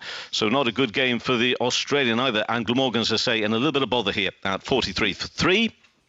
We're keeping a very close eye on what's going on at Chester Street because Chris Rushworth is bowling. Worcestershire there are 44 for no wicket. They need another 379 to win the game. But should Rushworth get another wicket there, it'll make him the highest first-class wicket taker for Durham, beating Graham Onions, currently sitting on 527. That would be a great feat for a really good performer, a really good bowler, Chris Rushworth. So we're keeping an eye on that over on Sports Extra right now. Zach Crawley made 85 for Kent. They are playing Sussex. Kent 200 for 3. They lead by 89 runs. Very little play today at Taunton between Somerset and Surrey. And Hampshire 23 for no wicket. They are chasing just 66 runs for a victory there. Kyle Abbott 5 for 41. Match figures of 11 for 85. And Simon Harmer, can he do any better there for Essex? Well, today, a career best 9 for 80 for the defending champions. Derbyshire is 73 for 1. Second innings following on, and they still trail by 193 runs. Thank you very much, Kevin. Rangers completed the Scottish Premiership season unbeaten after a 4-0 win over Aberdeen. They only conceded 13 goals all season, won all their home games, and they reached 102 points. The other two games today in the Scottish Premiership finished goalless between Hibs and Celtic and St Johnstone and Livingston. In the National League this afternoon, these are all final scores. Aldershot 1, Hartlepool 3.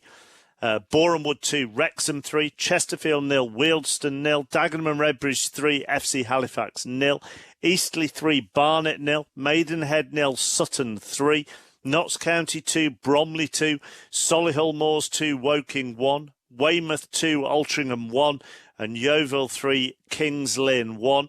So at the top of the table, Sutton have a 4-point lead over Torquay, but Torquay do have a game in hand. Away from the football, great story from the British Masters at the Belfry, where at 48 years old, Richard Bland has won on the European Tour for the very first time. He needed to do it in a playoff in what was his 478th start. Frankie Dettori rode Palace Pier to victory in the Lockinge Stakes at Newbury, and Andy Murray won't play singles in Geneva next week. It means he won't have a further chance to prove his fitness before the French Open main draw wildcards are announced later this week. 6:10. Dan Morsley has the news. Listen on BBC Sounds. This is BBC Radio 5 Live. US President Joe Biden has spoken to the Israeli Prime Minister Benjamin Netanyahu after Israeli warplanes destroyed a tower block housing the AP news agency's bureau in Gaza. People inside were given an hour's notice to leave. Israel says the building was used by Hamas's military intelligence. Mark Regev is senior advisor to the Israeli Prime Minister. It was a military target because Hamas, its military intelligence, had assets in that building that were part of the Hamas war machine. And the minute they turn what is supposed to be a civilian target into a part of their military infrastructure, it becomes, under international law, a legal target. Well, in a statement, AP said it was shocked and horrified by the attack. There are no reports of any casualties. Jamal El-Shayal is a producer for Al Jazeera, which also had journalists based there. It gives no evidence. This is a building that had the Associated Press, a US-owned news agency, one of the world's most renowned news agencies in the world. Do you really think that the Associated Press would be in a building that has Hamas commanders in it? It's offensive. Thousands of Rangers supporters have marched on Glasgow city centre to celebrate their club's Scottish Premiership title win.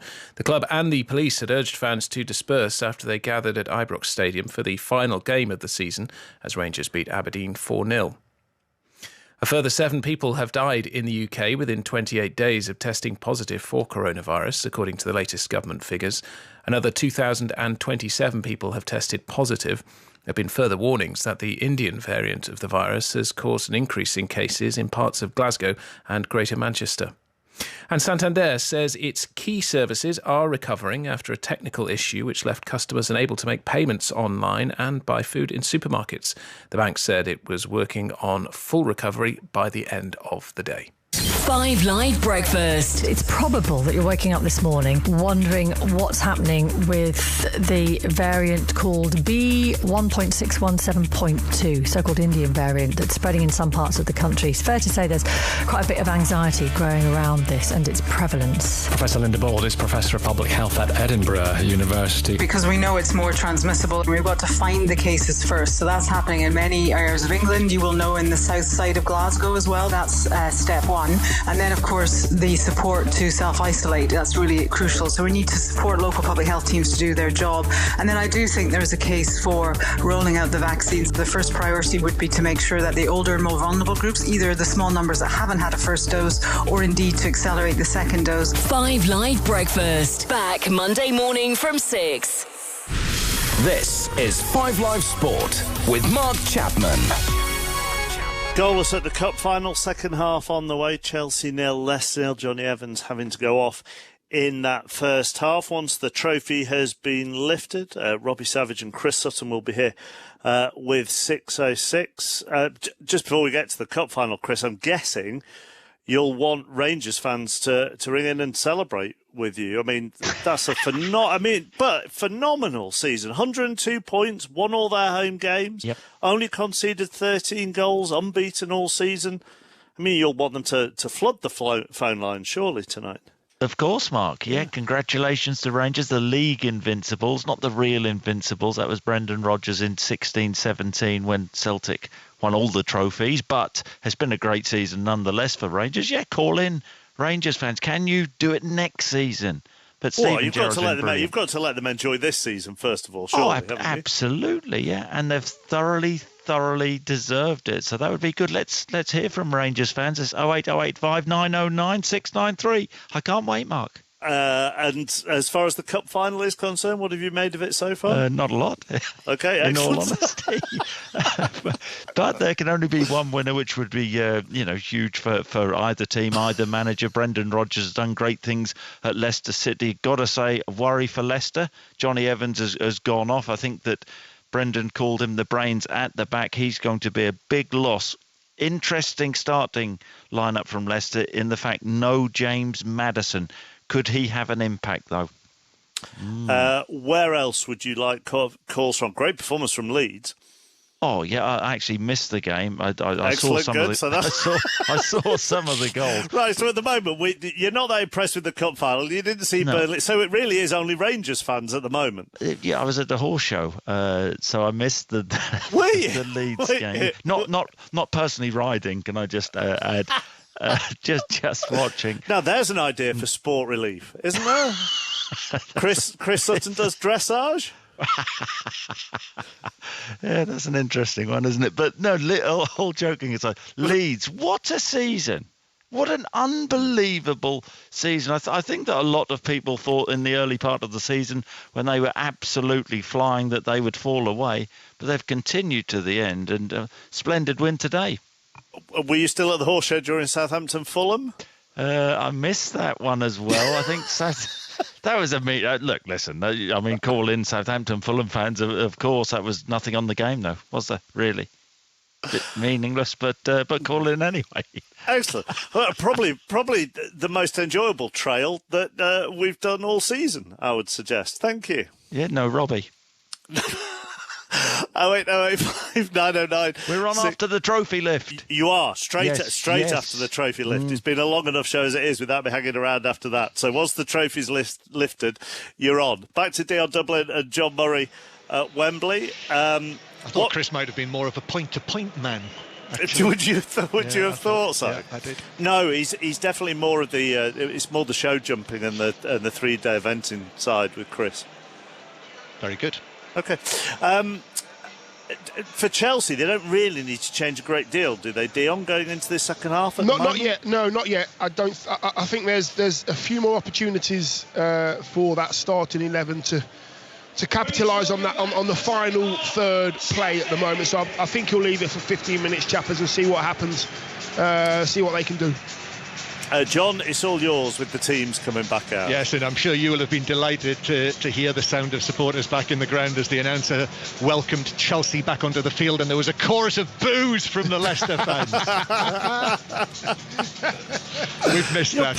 You're painting me in a very bad light. I'm saying, listen, I enjoyed that. I enjoyed that. Listen, Chappers, you're a happy man. I know you're a happy man. Thank you. That's okay, yeah. Because your father. So, here come Leicester to the cheers of their supporters, led out by Kasper Schmeichel, who walks out all in green, and the men in maroon follow him out. Leicester in their change kit. No changes for Chelsea at half-time. Suggested to me at the break that the Werner might have a little problem, but he's okay. He's definitely out there, Timo Werner. So the Chelsea team, Kepa Arrizabalaga, all in grey, moving into the penalty area to our right, just making a mark with his boot on the edge of the D. James, Silva and Rudiger, they're three central defenders. Reece James on the right, Azpilicueta the right wing back, Alonso on the left, Jorginho and Kante in the middle, Mount, Ziyech and Werner. And the Leicester team, who suffered the blow of losing Johnny Evans after half an hour, Schmeichel in goal, Castagna, Fofana and Soyuncu as the second half gets underway. 0-0 the score. Albrighton the substitute and Thomas as the wing backs, Tielemans and Ndidi in the middle, Perez, Iheanacho and Vardy. Few chances so far in the 2021 Cup final. Jamie Vardy with a snapshot that was blocked by James, a couple of headers from Soyuncu, a header from Werner, just got a slight touch on it. Azpilicueta couldn't reach it, and also Werner with a couple of shots that were blocked really well by Fofana.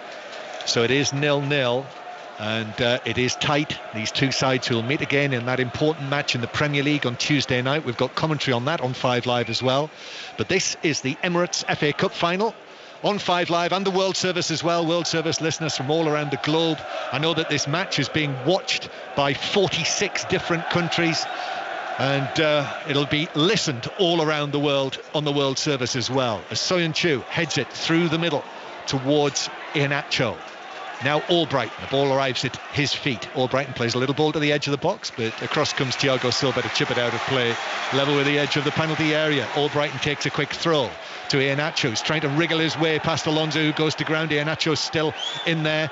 The ball bounces away and is cleared out of play off Albrighton by Jorginho for a throw into Chelsea. So here is Dion Dublin, who is with us for the cup final. Yeah, they're very wary of Iheanacho down this right-hand side for Leicester, getting very close to him.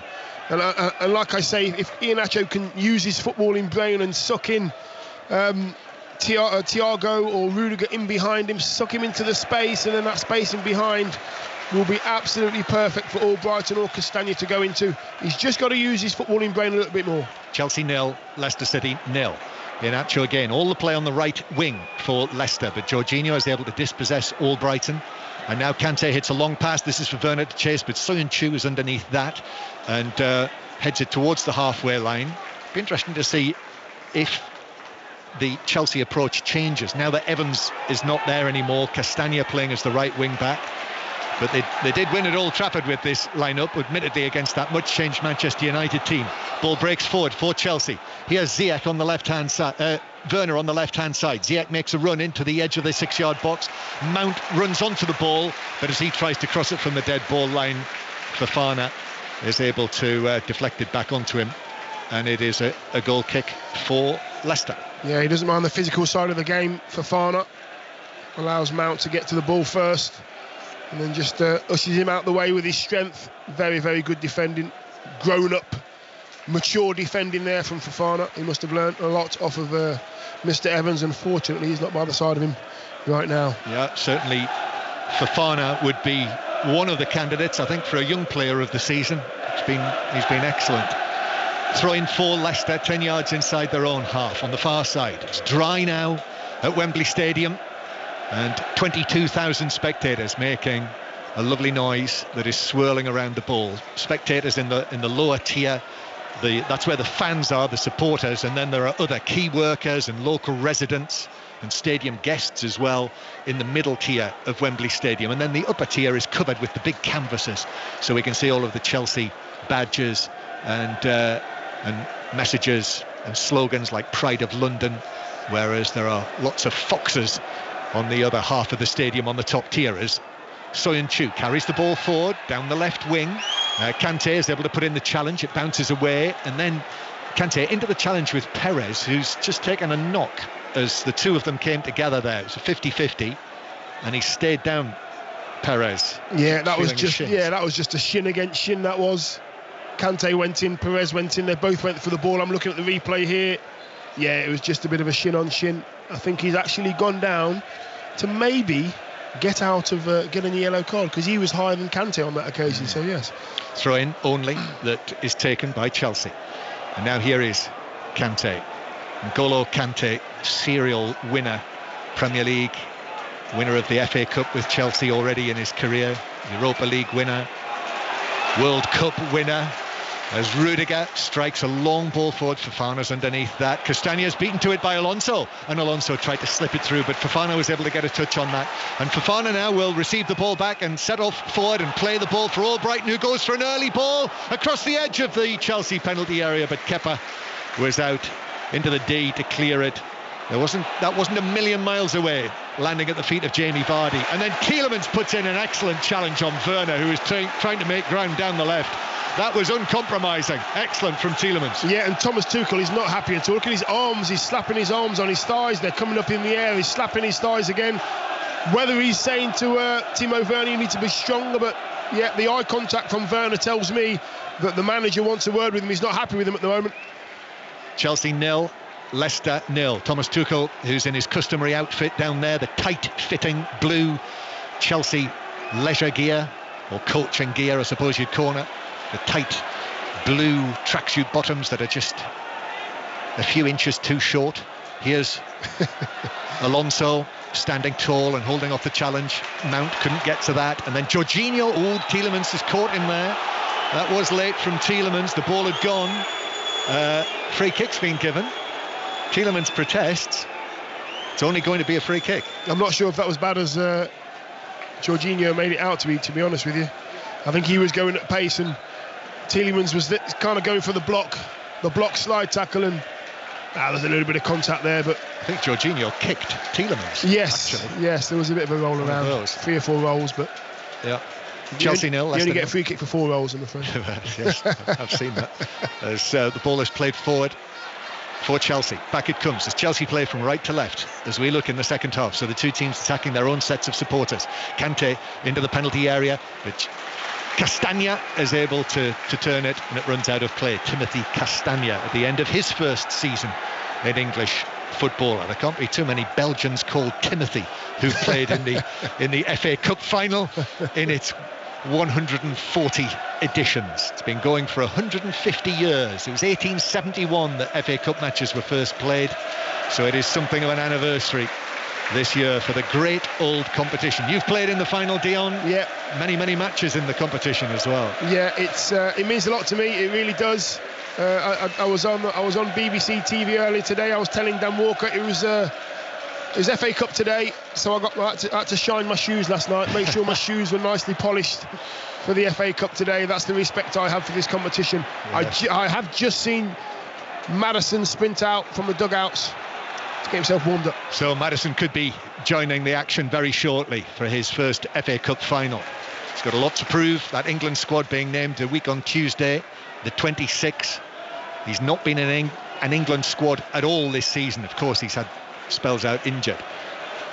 Chelsea with it on the right-hand side, and he will feel unhappy that he was left out, I'm sure. This ball is played forward by Jorginho. Kante down the right-hand side, deep cross, Alonso with a header, but it's on target, but straight at Schmeichel, who's able to catch it easily. Yeah, it was a really good cross from Kante. Alonso at the far post, he was kind of level with the 6-yard box, about 8 yards out, about 2 yards from the 6-yard box, should I say. And all the pace had gone out the cross. He had to put pace and direction on it, and he just couldn't get it past Schmeichel. Schmeichel was in a great position, but they're the kind of positions that Chelsea need to get into and find the right pass at the right time. That was the right pass and the right cross.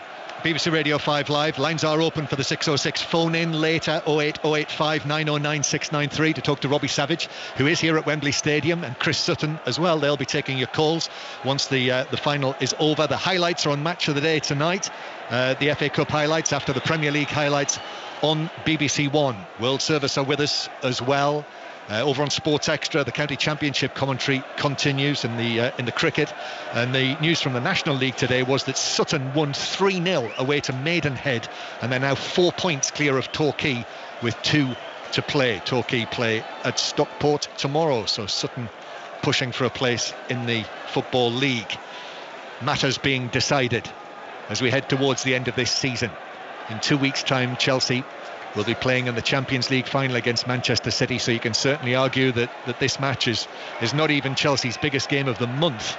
Whereas for Leicester City, if they're able to win the FA Cup, that is one of the great days in Leicester City's history. Kepa clearing the ball from his penalty area downfield. Indeed, he swings a leg at it, and the referee calls after the flag went up on the far side. For offside, it's a free kick to Leicester inside their own half. The assistant on the far side should give a mention as well, by the way, that the video assistant referee is Sean Massey Ellis, who's the first woman to be involved in an officiating team at the FA Cup.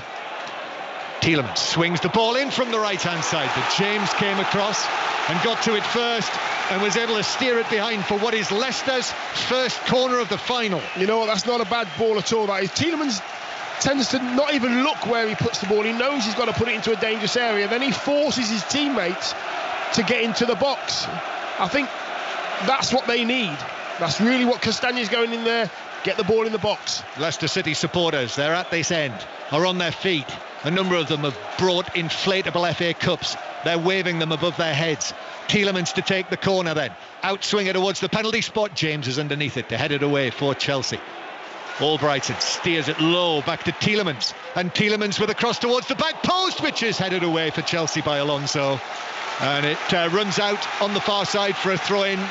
This is good pressure from Leicester. Yeah, brilliant quality from Tielemans on the right-hand side, but the beauty of that one was the pace of the ball out to Tielemans by Albrighton. Gave Tielemans lots of space to pick his cross, and a great header at the far post from Alonso. Come on, Leicester, shout the supporters all around this half of the stadium, throwing into the penalty area. Indeed, he tried to glance it on. It's bounced back towards the dead ball line. Azpilicueta kept it in. Leicester fans howling for a corner. The officials say no, he did keep it in. He had his feet on the line and just nodded it back into play before clearing it. Still 0-0. Ball back into the Chelsea box. Thiago Silva read the danger, came across, right-footed, away downfield, and Fofana then gives the ball back to Schmeichel at the other end. Father Peter won the FA Cup 3 times. Kasper attempting to win it for the first time. Ball with Iheanacho, who's dropped deep into his own half. Iheanacho, who scored the winner in the semi-final against Southampton, wins a free kick here. Indeed, Iheanacho scored in the 5th round against Brighton, scored 2 goals in the quarter-final against Manchester United, and then that winner in the semi-final against Southampton. But not a chance yet so far in the game. No, absolutely not. It's pretty much a stalemate. Unfortunately, a bit of a game of chess at the moment. You know, Chelsea there letting Leicester off the hook. Great little press from Chelsea, keeping Leicester in this left-hand corner. Rudiger again getting too close to Iheanacho. Iheanacho inviting the contact, and he goes over and it takes the pressure off of Leicester. Rudiger's got to remember that you cannot win every ball as a defender. Sometimes you have to let the forward have it. Chelsea 0, Leicester 0.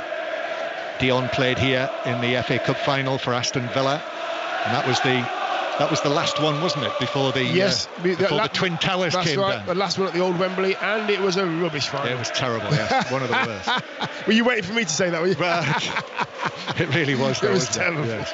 Here is Thiago Silva now, who lifts one over the top for Werner to chase, but Schmeichel's able to come out to the edge of his area and actually now backs away and allows it to run over the line for a goal kick. So Schmeichel preparing to take that. Thomas Tuchel with plenty of instructions there, just moving his hands sort of concertina style. He's got his blue cap on as well. They didn't go for cup final suits actually, Chelsea, at all. Even Leicester did. Leicester had the dark suits on. Maybe they're going to keep the suits for the Champions League final. So the ball is played forward for Leicester by Castagna. This is one for Vardy to chase. Sliding challenge from Thiago Silva. It's bounced behind, and that is given as a corner. Oh, it is a corner, is it? I thought it was or is it out for a throw? I'm not sure. Albrighton is actually going to take a throw, yeah. So Albrighton waiting to take this, which he does to Iheanacho. Alonso is in there as well. Alonso goes to ground and scoops it out with his left foot for a throw. Again, not far away from where the first one was taken. But even though the game's gone dead at the moment, down the right-hand side, Albrighton's got the ball in his hands, taking a throw in. Leicester have got 3 players waiting for a cross to come in. Albrighton just waiting with the ball in his hands above his head to take this throw in. Mark Albrighton, one of the veterans, 31 years old. Albrighton gets it back after the throw up against Alonso. And then just stabs it against Alonso. Yes, it's out of play for another throw closer to the corner flag.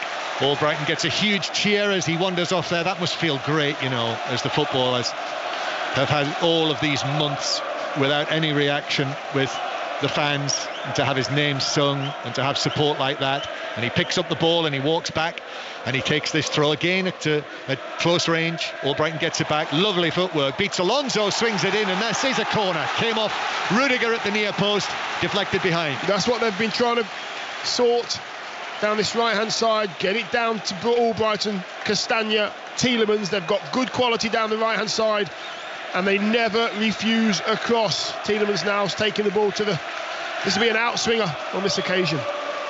Less than half an hour to play of the 2021 FA Cup final, and you increasingly get the feeling that one goal might be enough. Corner for Leicester. Tielemans takes it short and gets it back. Tielemans was being put under pressure there by Kante, of course, who was on the scene, and as a result Leicester have lost possession, didn't even get the ball into the penalty area, but they've won it back from Werner on the halfway line. Still no sign of that change for Leicester. Albrighton with a cross then towards the back post, but that is over Jamie Vardy, who leapt for it, and it just runs away out towards the far side. James will actually keep it in and pass it forward, and Mount wins the throw-in over on the far side for Chelsea. So it is still 0-0. I was just about to say that Leicester fans have been really noisy all game, and the Chelsea fans have been really quiet. And the Chelsea fans have just started singing. They're all standing up, clapping their hands. Here they go. This is what we like to see, the banter with the fans as well. Yeah. It can be a little misleading because we're so close to the Leicester fans and quite a distance away from the Chelsea fans, but certainly we can hear them now. Rudiger, left-footed and forward. Fofana's able to play it out of play on the halfway line. Yeah, they have been exuberant, Leicester's supporters. And I know we spoke to our colleagues at Radio Leicester who, when they came into the stadium, Matt Piper's with them, who you'll know well, Dion. And Ian Stringer, who is the Leicester City commentator for Radio Leicester, who's been brilliant this week in that he's done a 100-mile run to Wembley and raised nearly £20,000, which is a great effort from Ian. Amazing. Here's Kante carrying the ball towards the edge of the area. Azpilicueta's ball across, but straight at Schmeichel, who's able to fall forward onto his knees and scoop the ball up into his chest. Yes, Maddison's just on the edge of the technical area. His bib's coming off. He's just been talking to Brendan Rodgers, getting some information. He's now walking up the stairs, taking all his outer garments off. So Leicester come forward. Ball played forward to Vardy. Not flagged offside yet. Vardy is onto it now. Still going. Brings it back past James. James, who's been up against Jamie Vardy, playing Reece James as the right-sided central defender. But he's done pretty well against Vardy. It's just simply been a game of a few openings as the sun comes brilliantly out again on Wembley Stadium. And Castagna hits a curling ball that bounces up and is headed down by Thiago Silva. And Jorginho And Chelsea have it again at the back. Thomas Tuchel claps above his head. First German manager in an FA Cup final. Watching Tielemans come forward and strike a brilliant goal for Leicester! The Foxes are in front through an outstanding goal from their Belgian midfielder, Youri Tielemans. He picked his spot, and with his right foot, it flew into the top left corner. And it is Chelsea 0, Leicester 1, and in their first FA Cup final for 52 years, they're thinking of glory and victory. That is an amazing strike from Tielemans. He's got to be 25, 26 yards out, pings it with his right foot, and the keeper's got absolutely no chance. It's Thiago Silva that gives the ball away. Tielemans just drives towards the edge of the D, and he's pinged it.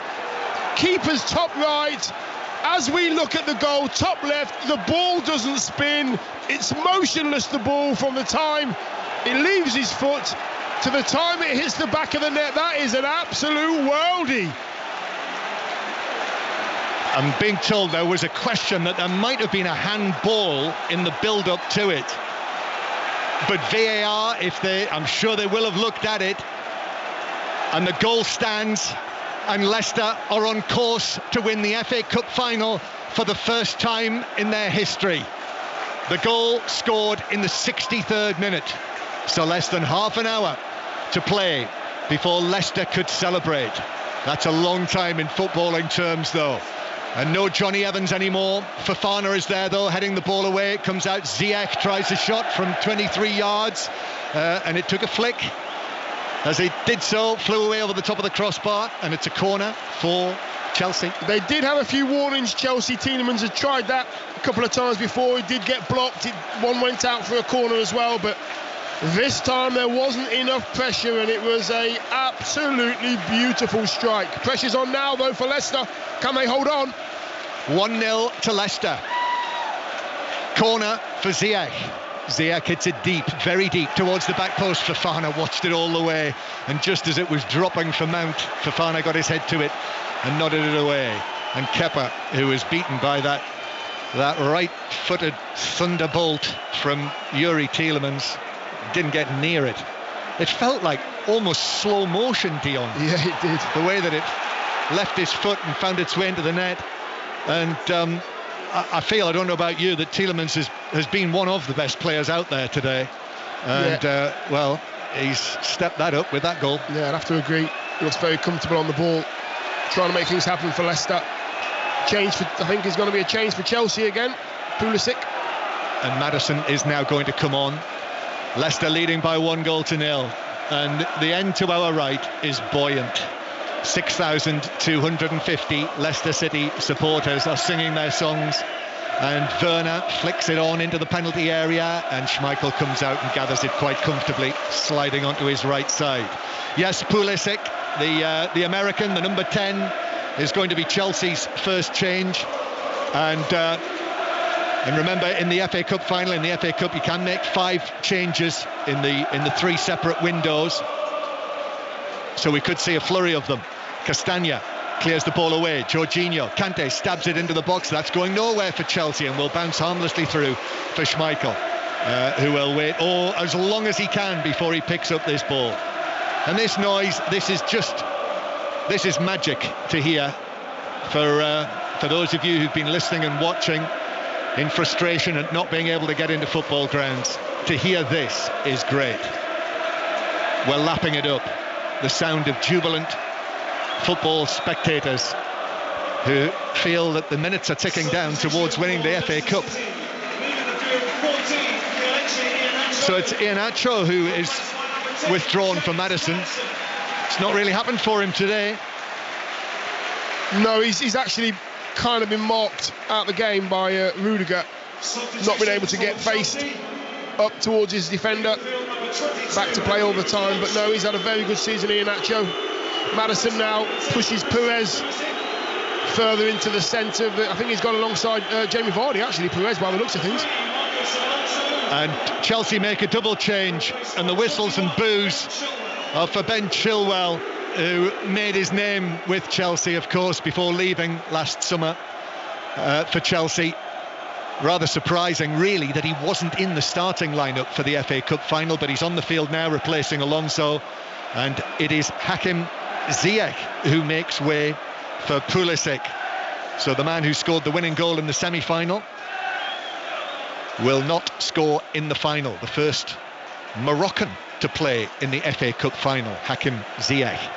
So here is Chilwell, chorus of boos. Chilwell's not bothered, black hair swept back, and back it comes to Thiago Silva. Chelsea with a job to do here, 1-0 down. And it is Mount who brings the ball forward. For it is Pulisic who's on the ball for the first time for Chelsea, who plays the ball out towards Chilwell. Now back to Jorginho, middle of the Leicester half.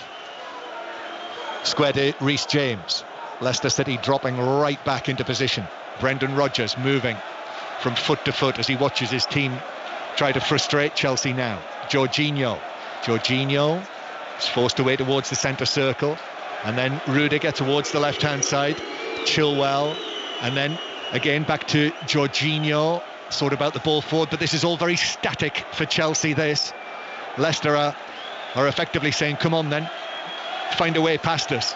Rudiger, and now to the left-hand side to Chilwell again, and Chelsea are just knocking it around in the central third.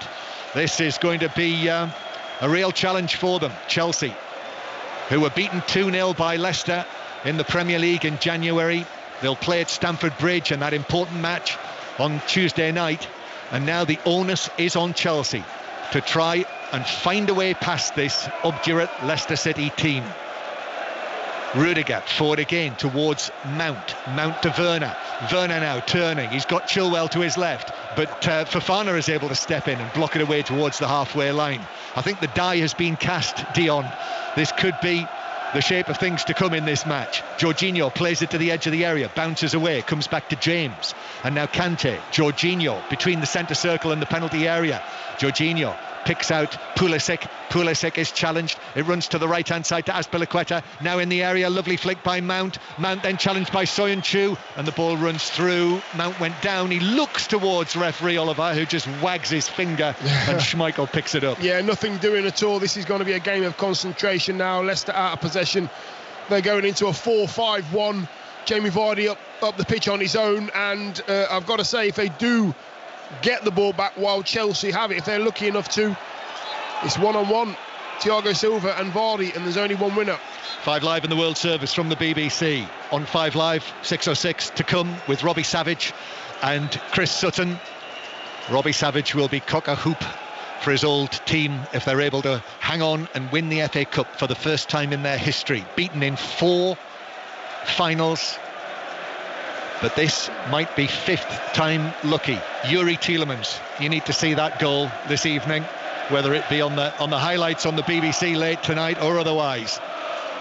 Albrighton passing the ball forward towards goal scorer Tielemans, and Tielemans ball up towards the edge of the area looking for Vardy, but Thiago Silva was able to win the header. And now Jorginho. Quickly Leicester are back into position. There are basically 2 banks of maroon that Chelsea are going to have to find a way through. Azpilicueta on the right-hand side, played the whole match as right wing back. Now Pulisic turns into the full-back position. That one is blocked away behind for a corner off Ndidi, a corner to Chelsea, this time from the right. And it's going to be left for, not sure who's going to take it. Yes, Reece James is given the signal, and off he goes there. Thiago Silva said, come on. Time is of the essence, urgency. So Reece James puts on a sprint. Chelsea supporters in that corner applaud him over there. 1-0 Leicester lead. Reece James, a high one towards the penalty spot. Thiago Silva beaten in the air, and it's headed away firmly and powerfully by Castagna towards the halfway line. More urgings from the Leicester City fans at this end. I think it's going to be eyes left, Dion, from now on. It looks that way. We'll be looking into Leicester's goal mouth for the rest of this game. I think Leicester need to make sure they get their defensive positions right. Chelsea have had all the ball since Leicester have scored. Pulisic now makes a little run forward. Azpilicueta with a cross, and that blocked away by Luke Thomas. The 19-year-old out of play for a throw-in near the corner flag. Had a great game, the young lad. Yes, he has. Jorginho now centrally. Jorginho turns onto his right foot, then back to Azpilicueta. Azpilicueta to Kante inside the penalty area. Kante losing against one of his former clubs here. And then a foul by Azpilicueta, and that will relieve things for Leicester for a little while at least. Maddison was just caught by Azpilicueta, still stays down, rolling around on his back. Free kick, and Leicester take a breather. I think that might have just been a little bit of, yes, it's Azpilicueta's studs on top of Maddison's foot. They are painful. They don't look much, there's no malice in it at all. Azpilicueta just ruffled his hair while he was rolling about, and Maddison is just making his way back to his feet now. His skippers pulled him up off the floor, and they need him to stay fit, most definitely. They do. Chelsea 0, Leicester City 1. We've got just over 15 minutes to go, and this cup final, this 2021 Emirates FA Cup final, is being won by a spectacular goal from Yuri Tielemans. The 24-year-old Belgian has had an excellent season. He's played in all but 2 matches for Leicester this season. He's involved in talks about a new contract, but he's hot property, and Leicester certainly won't want him going anywhere. Leicester play this free kick forward, and then we've had another collision, and we've got a stoppage after Azpilicueta and is it Maddison again? No, I'm have sure collided. Is it I think it is. No, it's Castagna, isn't it? Oh no, is it Thomas? Yes, it is Thomas, isn't it? We'll get there in the end. Yes. And Thomas has stayed down, so on come the medical people and the Leicester City fans now. They've been given these blue and white Leicester City scarves. It's a tribute to the late chairman. We'll never forget you. It reads on them, and now they've got those scarves and they're twirling them above their heads. And Chelsea are going to make another change. I was just going to say to you, Dion, whether it might be time for Kai Havertz, who's run into form. So it's Jorginho off, and Kai Havertz is on. So Havertz is on, Pulisic is on, Werner and Mount are still on. Hudson-Odoi as well, look. And Hudson-Odoi coming on for Azpilicueta. Azpilicueta, the captain. And also leaving the field, number 28, Cesar Azpilicueta. So he'll have to hand the armband on, which I think he has done, probably given it to Thiago Silva. He has, yes. Yeah. I mean, Azpilicueta, he's sprinting off the pitch here. He knows that his team are running out. What a pro, Azpilicueta, what a pro. The way he plays the game, his application, his leadership. Brilliant. It's an interesting call, Callum Hudson-Odoi, who hasn't had the great confidence of Thomas Tuchel in recent times.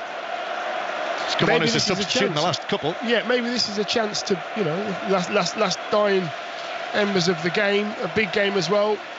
Well, go on then, show me what you can do. There you go, there's a few minutes for you. And Kai Havertz is on. Luke Thomas is still receiving treatment, incidentally, so this stoppage means that we'll have quite a bit of time added on at the end of the game. Kai Havertz takes his place up front alongside Werner. Just have to have a look and see how Chelsea are going to work this now. Thomas is off the field, but races back on now. He's okay. 1-0 Leicester City lead. 5 Live in the World Service with less than 15 minutes to go. And a free kick conceded by Leicester out there on the right-hand side. Reece James has come across to take it. So Chelsea, with all of those new arrivals, that is 4 substitutions that they've made now. So Kai Havertz in the D. Here comes the delivery from James, headed away by Fofana. He's also been outstanding for Leicester City in this final. Kante back to Reece James.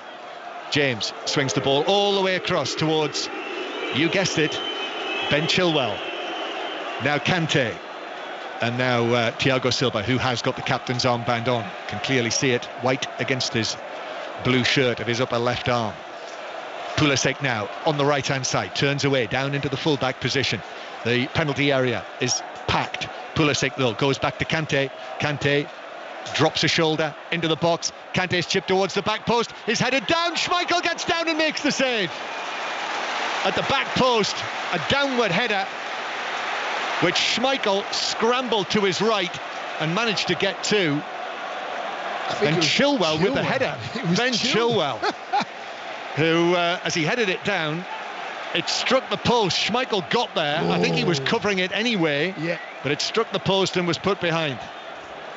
Corner then from the other side, which is taken by James to the back post, headed across the box and then cleared away, thumped away by Albrighton towards the halfway line. So that's the closest Chelsea have come. Chilwell's header. Did he have it covered, Schmeichel? He did, yeah. I think he got his fingertips to it just as it got to the post. So, yeah, he had to make sure that didn't get anywhere near that white line. He did that. But Chelsea are pushing now. They're pressing. They're playing some good stuff. That's Dion Dublin with us. 6:06 on the way. The phone in. If you're a Leicester City fan, you'll want to talk to Robbie Savage and Chris Sutton if it stays like this tonight. 08085 909 693. As Leicester, huge cheers from the supporters to our right as Luke Thomas wins a free kick for Callum Hudson-Odoi's challenge. And it's a free kick to Leicester that Kasper Schmeichel is not exactly sprinting across to take. So Leicester City, they've not experienced a day like this for 52 years. That is the longest gap between cup finals since, well, Portsmouth and Cardiff played each other in the 2008 final. And we're seeing just now on our screen a shot of the chairman, top Srivadhana Prabha, who is such a supporter as Dion and everyone's been saying all afternoon. What a moment this will be. It'll certainly be emotional after the awful events involving the helicopter disaster. I'm sure that'll be right at the front of everyone's thoughts as the ball is cleared away by Kepa towards the halfway line. Brendan Rodgers, as I say, 6 cup finals, he's won the lot. Thomas Tuchel then comes forward and there's some urgings from him as Albrighton is beaten to the ball by Chilwell. It's headed forward by Havertz, and then Chilwell nods it further forward. Werner can't reach that. Soyuncu comes across and volleys it away out of play into the Chelsea fans over to our left. 10 minutes to go. Leicester are on their way to winning the FA Cup. Chelsea are trying to change all that. Rudiger back to Thiago Silva in the centre circle. He has a look, but it's all maroon in front of him. Then James out to the right-hand side. Hudson-Odoi. Pulisic is there. Challenge comes in from Maddison, takes his legs. Got the ball as well. Rolls out of play. Pulisic scampers off the field. Yes, that is given as a free kick. That's all, though. Taken quickly by Chelsea. Kante now. Kante back towards Thiago Silva. Thiago Silva then works it to Rudiger. But it feels like this is too static for Chelsea. And Thomas Tuchel is looking increasingly anxious and frustrated. Rudiger across to the far side to James. And now Callum Hudson-Odoi. The Leicester City supporters, over 6,000 of them, are trying to urge their team through for what is a defensive effort now to try and win the cup. Hold on to win the FA Cup. Ball on the right-hand side with Mount. In comes the challenge from Soyuncu. The ball loops away out of play into the Chelsea fans, who will quickly bat it back. In fact, the ball's been picked up from in front of the hoardings. Chelsea have got it moving again, and the ball with Mount driven across. Soyuncu sticks out a leg and it rolls out of play for another throw to Chelsea on the right-hand side. We're into the last 10 minutes now. 9 minutes to go. Chelsea are going to make another change, their 5th change. They're going to make it now, Dion. It's Giroud coming on for Werner. Yeah, I was waiting for that one. He's the man for me, Giroud, the danger man. He should have been on ages ago. First 15 minutes in the second half, didn't look like they were going to score. Get him on, get the World Cup winner on. He knows how to win games. He gets into scoring positions. And we've got a great moment right now. We have. Well, this was unexpected. This really was unexpected. It's Wes Morgan, the club captain, the 37-year-old who's out of contract in really a matter of days, who runs on for his first appearance since December into the cup final. So Luke Thomas is off. Hamza Chowdhury is going to take the place of Eose Perez. So Chowdhury on into the midfield, and those 2 changes from Brendan Rodgers. Well, it's all too clear what the approach is now from Leicester. Yes, and why not? The FA Cup winners' medal is in their hands. They cannot afford to switch off. Game management. This is quite a story. Wes Morgan coming back. Rudiger's going to try a shot from 30 yards, and it floats away harmlessly from a Leicester point of view, well wide of the goal. Needs better than that from Chelsea. Yeah, it was unnecessary. Rudiger's tried that 3 or 4 times now. We know that he can strike a good ball, but it wasn't the right time. You've got to pick your moments, get yourself into good positions. They need more movement in the final third, Chelsea. The player on the ball hasn't got enough passes. Get it wide, get it in the box. You are running out of time. So Castagna has gone across over to the left-hand side where he's very familiar. Can play in so many different places. 5 different positions he's played for Leicester this season, so that's not a problem. And big Wes Morgan is there with Soyuncu to his left and Fofana to his right. So this is quite a tale building here. If Wes Morgan is on the field, the man who lifted the Premier League to be on the field, were Leicester to be able to negotiate these final 7 minutes plus plenty of added time to win the FA Cup for the first time. Chelsea, 8 times winners, serial winners, a winning machine, but now struggling to find a way past Leicester City here. Rudiger out to the left-hand side towards Chilwell. Chilwell came closest that Chelsea have done to scoring a goal with that header that struck the post. Thiago Silva now to Reece James again. James, this is all in the central third of the field. But now he has a speedy turn from Pulisic, who runs into Tielemans. Still runs for Chelsea though, but Giroud gets it all wrong with his first touch and passes the ball at pace. Mount and Chilwell had no chance. Flew between the two of them out for a throw. Yes, it was a little bit heavy, that one from Giroud. His arms went up in the air as if to say, where are you? Mason Mount's arms went in the air saying, that wasn't the pass for me. They got that one wrong. Leicester off the hook again. Well, Olivier Giroud is onto the field for what is his 6th appearance in an FA Cup final. 4 times winner. Remember seeing him score in the final for Arsenal against Aston Villa. Well, he needs to come up with the goods now, but Leicester clear it away, and of course Vardy's interested in this sort of thing, up against Thiago Silva, and he's got the better of Thiago Silva, and Vardy is then challenged by Thiago Silva, and the ball runs behind, and Vardy reacts. This is at the Leicester end, and listen to this. Great defending from Thiago, I've got to say. I thought Vardy was away. Thiago hasn't been one of the best defenders in the world for no reason, never gave up, got a toe, put it out for a corner. Vardy's an absolute nightmare to mark. He never goes away. He works so hard for his team. 5 minutes to go. Leicester are 5 minutes plus added time from lifting the FA Cup for the first time. A corner, Tielemans with the outswinger. It's beaten everyone. Chowdhury gets there for his first touch in an FA Cup final, and Chowdhury's ball into the box. A little flick from Vardy, which took it right all the way through beyond the far post and behind for a goal kick.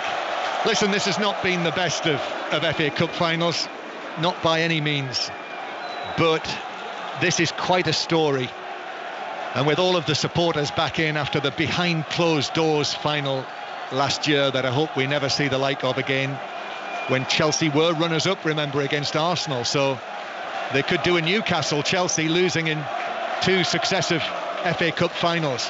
Kante out to the right-hand side. It's not over yet though. Pulisic. Hudson-Odoi now on the right-hand side. Hudson-Odoi, a right-footed cross, looks dangerous, but Fofana was there in the right place to head it down and away. Comes out to Rudiger. Now Kante, middle of the half, and then works it on to James. Back it goes to the far side to Hudson-Odoi. Castagna's up against him. Castagna with James, back onto his right foot, and then he's able to, Hudson-Odoi, give it back to James. James with a right-footed cross to the penalty area. A shot from Mount! What a save from Schmeichel!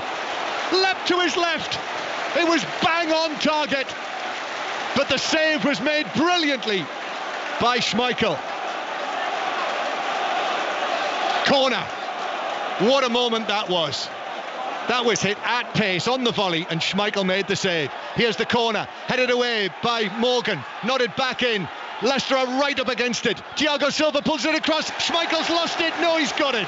He's got it safely. What a save from Kasper Schmeichel. Oh, we've got some cramp. Got some cramp here. Leicester player who's down. Yeah, Thiago Silva. Here's the official announcement of the crowd. Return to matches in even greater numbers next season. Thank you for coming are the words on the screen, and applause from both sets of supporters, rather more boisterously by Leicester, it must be said. that the Leicester player who was down with cramp is back up and Fofana it was. Thiago Silva kind enough to stretch off his calves for him, but the save from Schmeichel was incredible. It came through a group of 8 players. Great connection from Mount, left foot half volley going into the corner. Kasper seen it late, tucked it round the corner. Excellent save. We're in the 88th minute. Foxes fans, wherever you are, listening on the World Service, whatever corner of the globe. 88 minutes.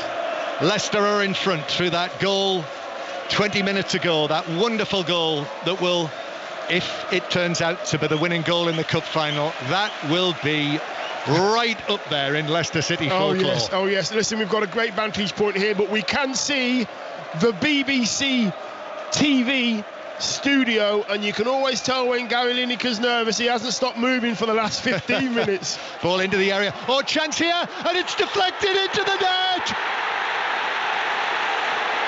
Chilwell has scored, and Chelsea are level. The ball rattled around inside the 6-yard box, and who was it to break Leicester hearts? The former Leicester defender Ben Chilwell, who forced it over the line in the 89th minute. And now Chelsea celebrate. Thomas Tuchel, what a reaction from him on the touchline. And it's Chelsea 1, Leicester 1. And it's not Leicester's time in the cup final yet. No, it's not, and that is so unfortunate. You know what, John, I've got to say, they're just having a look at an offside decision. The referee stopped proceedings. VAR having a look at Chilwell, maybe offside. He gets there first in front of Schmeichel.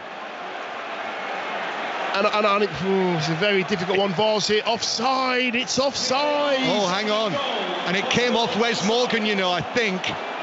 Chilwell with the touch, but was he offside, Dion? He was offside, I think. It's offside. It's offside.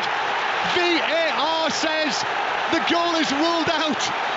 What incredible drama. And listen to this for a reaction to a video assistant referee decision in the cup final. That's the biggest cheer of the day. The Leicester fans are going absolutely crazy. To the right of us, their scarves are held in their hands. They're swinging them round and round above their head, bouncing about, singing songs. And Gary Lineker's pacing around again. He's not stopped pacing all the time. Well, they say VAR kills the game. I think Leicester City are having it now. Yeah, absolutely. There will be a minimum of 5 minutes of additional time. 5 minutes. And with a decision like that, it's impossible, sitting here inside Wembley Stadium, not to think that Leicester City's name is finally on the famous trophy. Still time to play though, and only one goal in it. And free kick goes ball. In fact, I think the ball was already off the field. Reece James put in the challenge on Jamie Vardy, who went tumbling away, but it is a foul by Vardy initially. So Chelsea take a quick free kick. So 5 minutes of added time. You know, Chilwell ran away celebrating. I've got a feeling, you know, the final touch there was off Wes Morgan. Yeah, I agree with you. And it would have been an own goal from Wes Morgan. Yes. And that would have been heartbreak on heartbreak. But it was ruled out, so it's Chelsea 0, Leicester 1. Chelsea coming forward. Chowdhury puts in the challenge on Pulisic. Chelsea with it with Chilwell. And then in comes Albrighton. The ball's still in play. Rudiger with a long diagonal ball to the edge of the area that takes a flick off Giroud and will bounce away, and Schmeichel will run over it and allow it to run behind for a goal kick. What a finale this is. It's been absolutely breathtaking the last 5-10 minutes. Leicester have defended, Chelsea have attacked. That's what it's been like for the last 8 minutes. Leicester have held out. Lovely ball over the top, but Chilwell, he went a little bit too early. Seen the lines on the pitch, and VAR got it right. They got it right. It's Youri Tielemans. Of course it is. And Gary Lineker, Leicester City supporter-in-chief, is up there on the BBC gantry. This game also on BBC TV, by the way. If you're on your way home, you'll want to see Gary Lineker's reaction, I'm sure. And give us a call, 08085 909 693. The funny thing is, I feel like I've been listening to Gary Lineker all season, really complaining and being unhappy with offside decisions given by VAR, and a tight offside decision, which was the right decision. Yes, Dion, it was. Has gone Leicester City's way, and that's how the game has changed. Before video assistant referees, this game would be 1-1 and heading for extra time. Yes, we've had some really tight ones this season, and that was another one. Schmeichel really tight. Takes this latest Leicester free kick long downfield. It bounces out of play. Leicester need to keep the ball if they can. Chelsea are losing in the cup final for a second consecutive season. 2 weeks away from their big date in the Champions League final. 3 days away from the big date in the Premier League between these two at Stamford Bridge. You'll hear that on 5 Live as well. And tomorrow night, the Women's Champions League final is on 5 Live. Chelsea, Emma Hayes, Chelsea involved in that. But here is Vardy for Leicester. Vardy allows the ball to roll out of play via a deflection, and it's a Leicester corner. And we are now in the 4th minute of added time. Less than 2 minutes to go before Leicester can be acclaimed as FA Cup winners. After this dramatic finish, Leicester leading through Tielemans' goal. It seemed that Chelsea had equalised, but there was an offside in the build-up. Leicester, of course, are going to take this corner short, which they do. And Tielemans, the man of the match, and Maddison together take it, and then it rolls out of play, and it's a throw into Chelsea, which they play towards the halfway line, bounces out of play, and Didi got there. A throw into Chelsea. We've got 1 minute of added time to play. Chelsea have got to get this forward. Leicester City supporters are right on the edge of their seats. Those who are still sitting down, they're on their nerve endings now. Fingers crossed, breath being held. Chelsea hit it long and forward. Here's Tielemans now. Tielemans back to Maddison. Maddison surely will just run this forward. He'll play it forward. He couldn't find Vardy. Chelsea might have one last attack. They do. Hudson-Odoi is away down the right wing. Still going. Indeed, he comes across. He's been able to work it infield towards Mount. Then James near the halfway line. Oh, Vardy just piled in. The ball bounces away though. Chelsea still going. Pulisic from deep. I make it that time is almost up. Kante now to Havertz, cross from Chilwell towards the penalty spot. Morgan gets up and heads it away. It bounces away from James. Only seconds to go. Michael Oliver has a look. Rudiger plays it high to the edge of the area. Soyuncu gets up to head it down. James is over there. James back to Hudson-Odoi. It's got to come in now. It's too late for Chelsea. It's Leicester City's day in the FA Cup final. Finally, at the 5th time of asking, Leicester City have won the FA Cup, and their players drop to the ground all over the Wembley turf. On they run, the substitutes. Brendan Rodgers is surrounded by his coaching staff. Great scenes in front of jubilant Leicester City supporters. Leicester City came to the cup final at Wembley in 1949 and they lost. They came in 1961 and they lost. They came in 1963 and they lost. They came in 1969 and they lost. But in 2021, Dion Dublin, they've come to Wembley and they've won. Yes, they have, and I'm so happy for them. They worked really hard. Chelsea had possibly more of the play, but chances taken, chances created. Leicester have to take the trophy. Just edged it on firepower, on organisation, on commitment, on game management. They got it right.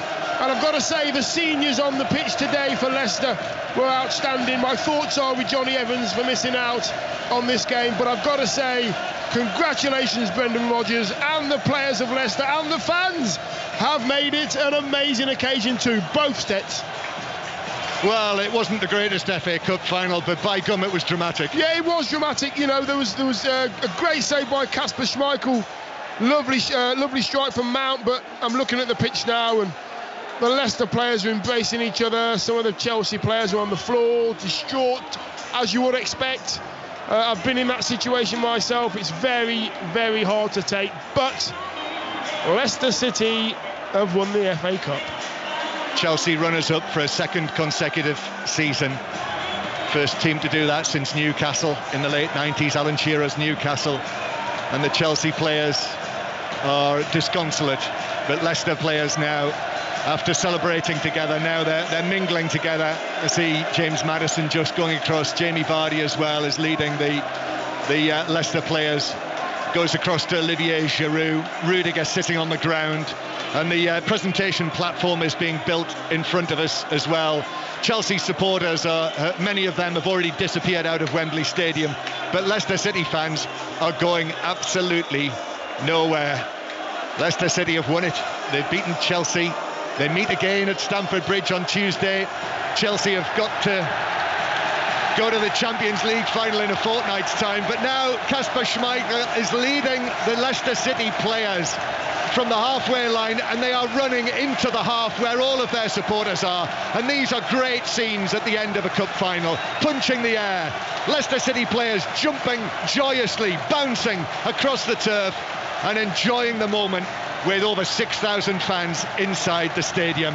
It's finished Chelsea 0, Leicester City 1, and we have the presentation of the cup to Leicester City for the first time still to come. It doesn't matter the quality of the final, Dion Dublin. When an FA Cup is won, fans will either remember the great goal or the great save. And Leicester had them both this afternoon. One of the great cup final goals and probably one of the great cup final saves. You know what? He was man of the match. Tielemans, rightly so. An amazing performance. An amazing goal. What a strike into the top left-hand corner. And Kasper Schmeichel's save, he couldn't have seen it until it was about 3 yards away from him, and it was almost level with him before he actually dived, and he sort of clawed it out to the side. Two unbelievable bits of skill. The save from Kasper Schmeichel, but the goal as well. The fans to our right here are bouncing about. Flags are being waved above their head.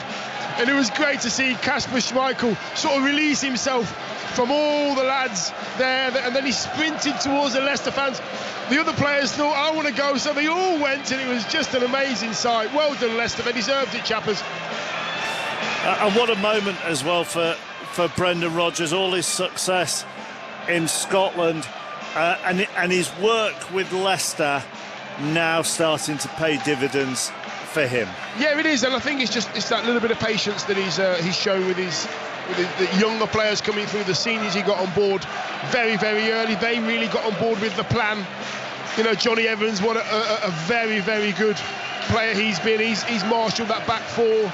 Vardy and Iheanacho up top have been absolutely outstanding, and Tielemans and Didi. You know, there's always a part of a defence, midfield or attack that works, and you need to work off that. Leicester have got it right, Brendan Rodgers has got it right, and you know what, I don't think this is going to be a one-off for Leicester. I think they're going to be in this situation for quite a few times, for quite a few years. And what a story for Wes Morgan as well. I mean, I know he's lifted the Premier League trophy, but what a nice, I mean, he may not have thought it for that rather tense last half hour, or when the ball hit the back of his net, hit the back of his head and ended up in the back of the net. But what a special afternoon for him as well. Yeah, 37 years old. You know, he got the last, I don't know, 8-10 minutes of the game, and he played his part. Yes, he was a little bit unlucky with the ricochet that went in off him into the back of the net. Disallowed, doesn't matter now. He's now an FA Cup winner and a Premier League winner as well. I'm really pleased for Wes, and I think what Brendan done, for Brendan to do that, I think it's a really nice touch as well. Really nice touch. Sounds like you've got 80,000 there at the moment, does. John. It does. Doesn't it? I mean, who'd have thought hearing a whole load of fans singing along to Status Quo would bring everybody bar Chelsea fans so much joy? It's a lesson for us, isn't it? The number of times we hear that and we think, why do they play this every time? And then now it's just it's freshened it up. Just goes to show, doesn't it? You can old is new is old, isn't it? And it sounds great today. Chelsea, they just did it apart from that save from Mason Mount, and apart from the goal that was ruled out, they just didn't test Schmeichel enough, did they, Dion? No, I think Leicester were just very organised at the back. They went into a 4-5-1 out of possession. Vardy kept 2 defenders back, so they weren't going to get outnumbered because of his pace. And I just believe that Kasper Schmeichel kept his back four away from him. He kept pushing his back foot away from him, so that area behind them, he would marshal that. So anything in behind, he was in control of. They were very well managed today, Leicester. Game management was very good. Substitutes came on and did their job. So yeah, I think Leicester, on the balance of the game, deserved it. Here comes the cup, which I presume has been engraved and is being carried across and placed. There are 2 plinths. So it's a little like last season. Remember when Pierre-Emerick Aubameyang dropped the FA Cup? And then there's a huge tray of medals as well, which is being carried over and also being placed on the top of a plinth. So interviews are still going on, Mark, so we're a little way away from the presentation yet. What I mean, this takes it away from football slightly as well, John and Dion. And Dion, you've spoken all afternoon about, you're a Leicester boy and you know the city. People up and down the country have had incredibly tough times over the last 14, 15 months. The city of Leicester, in particular, has suffered a lot over the last 12 to 14 months. No, it hasn't. All my family live in Leicester as well, so they've suffered as well with the situation with the pandemic. Hasn't been great in Leicester. They've been in lockdown, out of lockdown for the last 12 months, so yeah, they've had it hard as a city. But I had no doubt at all that if they were given 50,000 tickets, 60,000 tickets, they would sell them. It's that kind of club, it's that kind of following. They don't complicate it, they do what's best for them. If we've got 5,000 tickets, just sell 5,000 tickets. You've got fit players, play fit players. They don't complicate it at all. The city itself has come together. And you can hear them, chappers, singing here. The scarves are above their heads. Listen to this, listen to this. I wonder what fans of other clubs who you would say are on that, who are outside the, 6 that we talk about a lot. And we've seen that 6 win the FA Cup more often than not in recent years. I wonder what fans of, the Villa, Everton, Southampton, Wolves, you see this and you must think, God, we want Newcastle. We must want our team to go for this. You know what? It's when you are one of those sides, and you've mentioned Villa there. I played for Villa as well. Similar club in stature, and they will be thinking, gosh, we want a bit of this. We want a bit of this final lark. We want a bit of this top 4 lark because it's very, very rewarding. I can just see the Leicester players now, Chapman, sorry to change the subject, they are all staff as well, all in a huddle, like a rugby huddle. And I think the manager's in the middle having a few words. I think they're actually they're telling Jamie Vardy to hurry up with his interview. Yes. He's having an interview, and they're behind. Kasper's going to get him. I think it was Schmeichel who called the huddle, actually. And he's left the huddle now, Schmeichel, and he's actually gone across and he's grabbed Jamie Vardy away from it's Des Kelly, isn't it? It is, yes. Well, he's grabbed him away and he said, come on, we need you. And he jumped Vardy into the middle of the huddle, and now they all bounce together. There's a photographer in there as well capturing these pictures, and someone's fallen over. Indeed, he has lost the huddle and he's now jumping back on top of it, and this is being lapped up as well by the Leicester 6002. And that Kasper Schmeichel can afford to do that because he's already done his interviews. This is him talking to Kelly Summers a few moments ago. Kasper, congratulations. I think we've just seen how much that means to you, running towards the fans. Can you even begin to sum up how you feel? I'll come a bit closer. How on earth are you feeling right now? I can't, I'm so happy. I can't begin to describe it. I want to say hello to my kids, my wife at home. Love you guys. It's a shame we can't all be together today, but wow, what a day. What was that moment like at the end when you ran up to the fans to celebrate? Amazing, indescribable. It's what dreams are made of. I've dreamt of this since I was a child. We've talked about wanting to win trophies, and the performance today, the grit and determination. So proud of everybody. Everybody's contributed to get to the final, everybody's played, everybody's been sensational, all the team behind the team, all the medical staff, everyone just absolutely amazing. That's why when you work together and you do things properly, and you have an internal belief, that's what you can achieve. You mentioned there doing things properly. You spoke about it in the week. How much is this for the owners as well?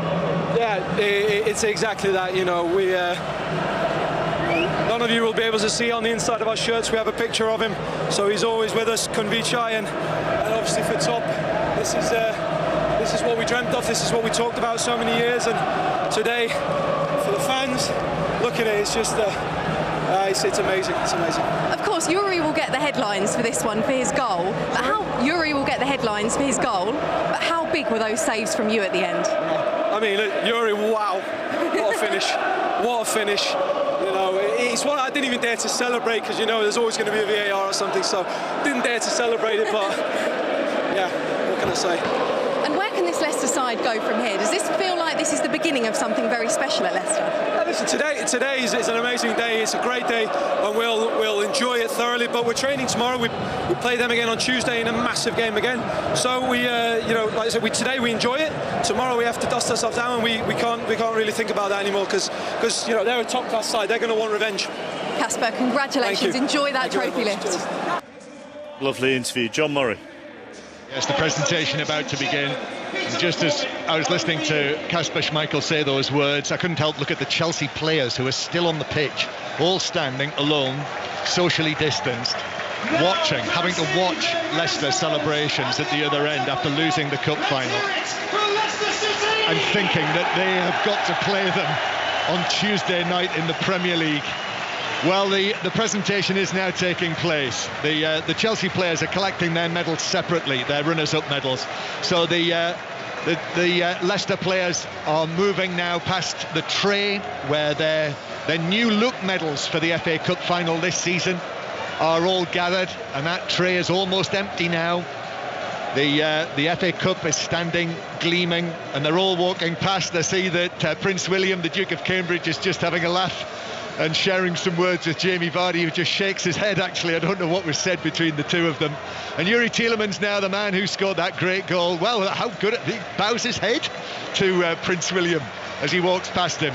And now I was wondering, is it going to be Wes Morgan or is it going to be Kasper Schmeichel? Well, Wes Morgan was the second last man in the line, and he has walked past, and he is going to leave it to Kasper Schmeichel, who made that outstanding save from Mason Mount.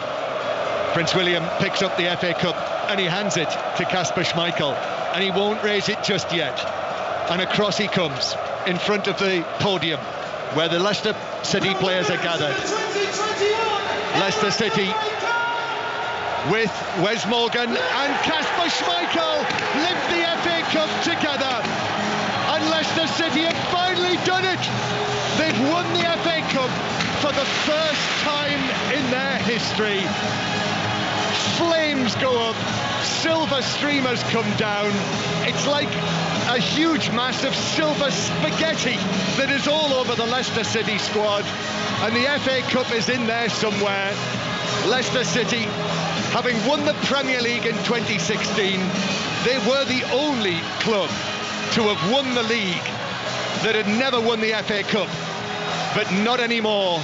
And that tag that they've had to live with of being the club that had played in the most FA Cup finals and never having won it, well, that is consigned to history. And in 2021, Leicester have done it. They've won the FA Cup, and the celebrations will continue into this Saturday night with all of these admiring Leicester City fans who are inside watching it. Once again, the Emirates. It feels, doesn't it, Dion, as well, that after recent events within football over the last month or so, that it seems appropriate that a side outside that six have won this trophy. No, agreed. On merit today, it has worked out that way, but on merit, Leicester have done incredibly well. And I'm just glad that these fans have travelled from Leicester. Yes, there were some 6,000 Chelsea fans as well. Travelled all the way from Leicester to get to see their team win it, and they haven't been here. 52 years they've had to wait for this moment. It's absolutely incredible. The Leicester players are going through their individual cheers with the trophy, getting their photo taken. Brilliant sight, brilliant scenes. Really pleased for Brendan Rodgers, and I'm really glad to see Johnny Evans out there as well. Just a final one from both of you on this, because I think it's important that we mention this. If it had been the other way round and Chelsea were leading 1-0 and Leicester had that goal ruled out through VAR, do you think there'd be a lot more of a hoo-ha going on? I'm kind of looking at social media and it's all praise for Leicester. We've barely mentioned the VAR and the millimetres that was used to rule it out for offside. I think if that had been the other way round, there would be a lot more of an outcry.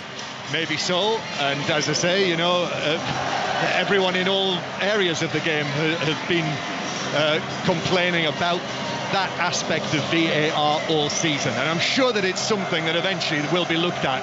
I think we will find a better way and a better system, but under the current rulings, you know, I've only seen it once. It was the right decision, yes? Yeah, I mean, it was minimal, but as we always say with offside, minimal is enough. And you know what? Whatever they have done in that VAR booth, and they've got it right. Fair enough, they've got it right. Offside's offside. It's happened to all the teams in all the leagues all over the world that have got VAR. It's not been quite right. But I do believe that, like John says, if we can get it done in a better way. We're actually taking goals away at the moment that are possibly level, and we don't want that. Mark, I just see now that the chairman, the owner, Ayawat Srivatana Prabha, who they call Top, the son of Vichai, Kun Vichai, that Kasper Schmeichel was talking about, who of course died in the tragedy.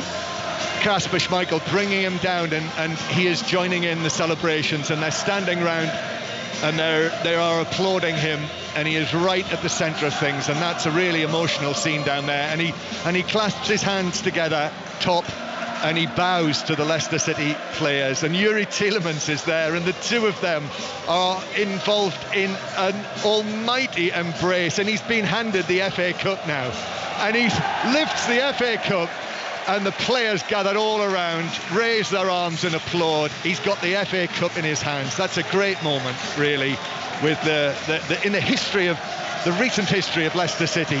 For him to have this moment, that's really special. I mean, I'm just looking at Kasper Schmeichel now. He's just left the group.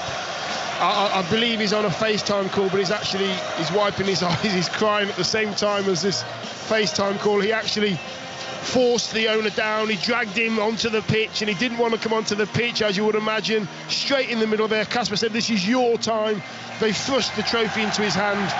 Just great scenes. Kasper Schmeichel, what a leader. Well done, sir. And Brendan Rodgers just running away as well, and whipping up the crowd a little more.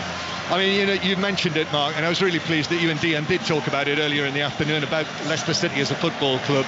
And you're absolutely right. You know, the restrictions that Leicester as a city have had have been, you know, really tight during the whole course of this. And they are a proper community club.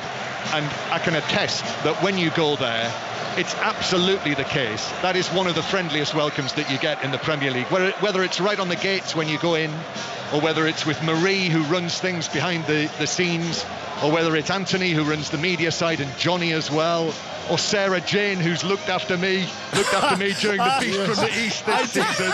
I did wonder when Sarah Jane was going to get a mention, because she's always there with a blanket for you, isn't she? She is, but that blanket is like a symbol of Leicester City. Dear.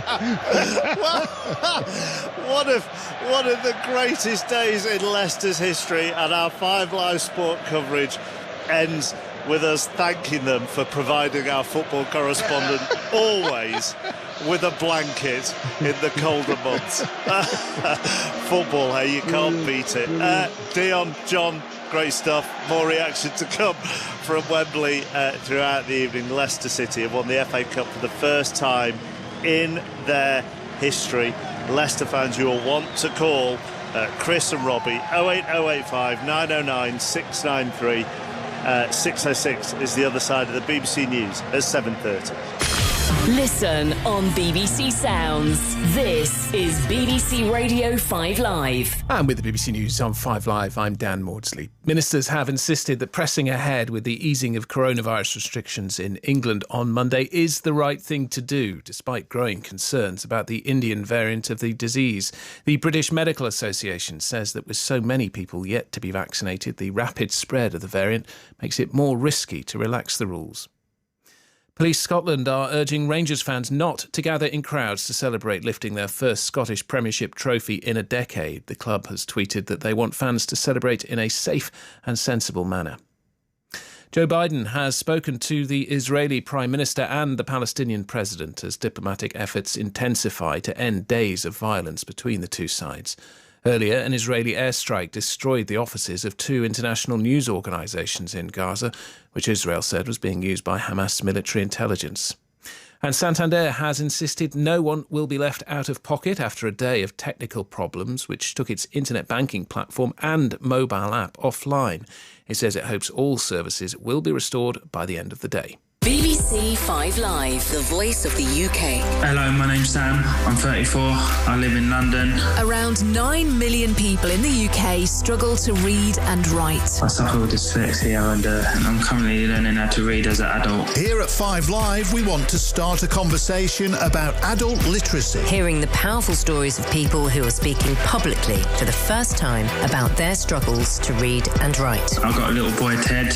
My end goal is to read to my little boy. Nothing's not impossible, is it? It just takes time. Word matters. Listen on BBC Radio 5 Live. Are you ready to have your say? In the UK's biggest football debate, your teams, your views. Get ready.